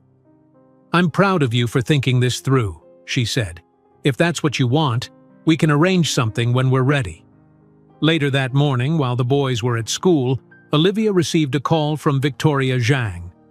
The New York press is still running with the story, Victoria reported. Cooper Development's stock hasn't recovered. Richard's being called before his board today. That's not my concern, Olivia replied, reviewing contracts for Martinez Tech's latest acquisition. Victoria chuckled softly. 12 years ago, he saw you as nothing. Now his entire empire trembles in your shadow. If that's not poetic justice, I don't know what is. 3 days later, Olivia arranged a lunch at a neutral restaurant, a quiet place in Sausalito with views of the bay. Richard had flown in that morning, his appearance more composed than at their New York meeting, though strain still showed in the tightness around his eyes. "Thank you for agreeing to this," he said as they waited for the boys to arrive from school. "I wasn't sure you would." "It wasn't my decision," Olivia clarified. "It was theirs. They're developing their own identities, and understanding their biological origins is part of that process." Richard nodded, fidgeting with his silverware. "I've been thinking constantly about them since New York. They're extraordinary." "Yes, they are. I know I have no right to ask, but I'd like to be part of their lives in whatever capacity you'll allow." Before Olivia could respond, the restaurant door opened, and the triplets entered. Their school uniforms had been exchanged for casual but elegant clothes, 3 identical outfits chosen with the deliberation of young men making a statement. Richard stood, nervousness evident in his posture. "Hello, boys. Thank you for meeting me." They arranged themselves across the table, 3 pairs of cobalt blue eyes, his eyes, regarding him with cool assessment. "We have questions," Mason began without preamble, "about the Cooper family medical history for one." The lunch progressed with the boys leading the conversation, asking precise, thoughtful questions about family background, genetic traits, and Richard's own childhood. They revealed little about themselves in return, maintaining a polite but distinct boundary. Richard tried repeatedly to establish emotional connections. "You know, the Cooper eyes, your eyes, go back 5 generations in our family. My grandfather had the exact same shade." "Interesting," Lucas commented neutrally. "Mom says blue eyes are a recessive trait that requires genes from both parents to express." When Richard mentioned the Cooper Development legacy, attempting to impress them with the company's historical significance, Ethan responded with uncomfortable directness. "We read that your company has lost 23% of market value over the last 3 years. What's your recovery strategy?" Richard's face flushed as he fumbled for an answer. These were not ordinary children seeking paternal approval. They were analytical minds evaluating a genetic contributor with the dispassion of scientists. "The real estate market has been challenging," he managed finally. "We're diversifying into new areas." "Adaptation is essential for survival," Ethan nodded, as if making a mental note. As dessert arrived, Richard made one last attempt at connection. "I hope we can do this again. Perhaps I could show you New York properly next time. The Cooper building has been our headquarters for 3 generations." Mason exchanged glances with his brothers before responding. "We've learned that legacy isn't what you inherit, but what you build. Our mother taught us that." The meal concluded with handshakes rather than embraces, the boys thanking Richard for answering their questions with the polite formality of business acquaintances, concluding a moderately successful meeting. As they departed, Richard called after them, "I'd like to email sometimes if that's okay." Mason turned back, his expression thoughtful. "That would be acceptable. We'll have Mom send you our contact information." In the car heading home, the triplets were unusually quiet. "Everything okay?" Olivia asked, glancing at them in the rearview mirror. He's just a person, Lucas said finally. Not special or terrible, just ordinary. Despite his genetics, he's not really part of who we are, Ethan added. Nature provided the blueprint, but you built the structure. Mason reached forward to squeeze Olivia's shoulder. We don't need more than what we have, Mom. We're complete. That evening, after the boys were asleep, Olivia sat in her home office reviewing reports when her phone rang, Richard's number appearing on the screen. Thank you for today, he said when she answered. They're amazing young men. They are, she agreed. I keep thinking about what Mason said, about legacy being what you build, not what you inherit. He was talking about you, about how you built them into who they are. Olivia remained silent, allowing him the space to continue. 12 years ago, I made the worst mistake of my life. Richard's voice cracked slightly. I threw away something precious because I couldn't see past my own ambitions and family expectations. We can't change the past, Richard. No, but I'm hoping to have some small place in their future. I don't expect forgiveness or a relationship with you, just some connection to them. That will be their decision as they grow older, Olivia replied. I won't influence them either way. The conversation ended soon after, leaving Olivia contemplative. She felt no satisfaction in Richard's regret, no vindication in his suffering.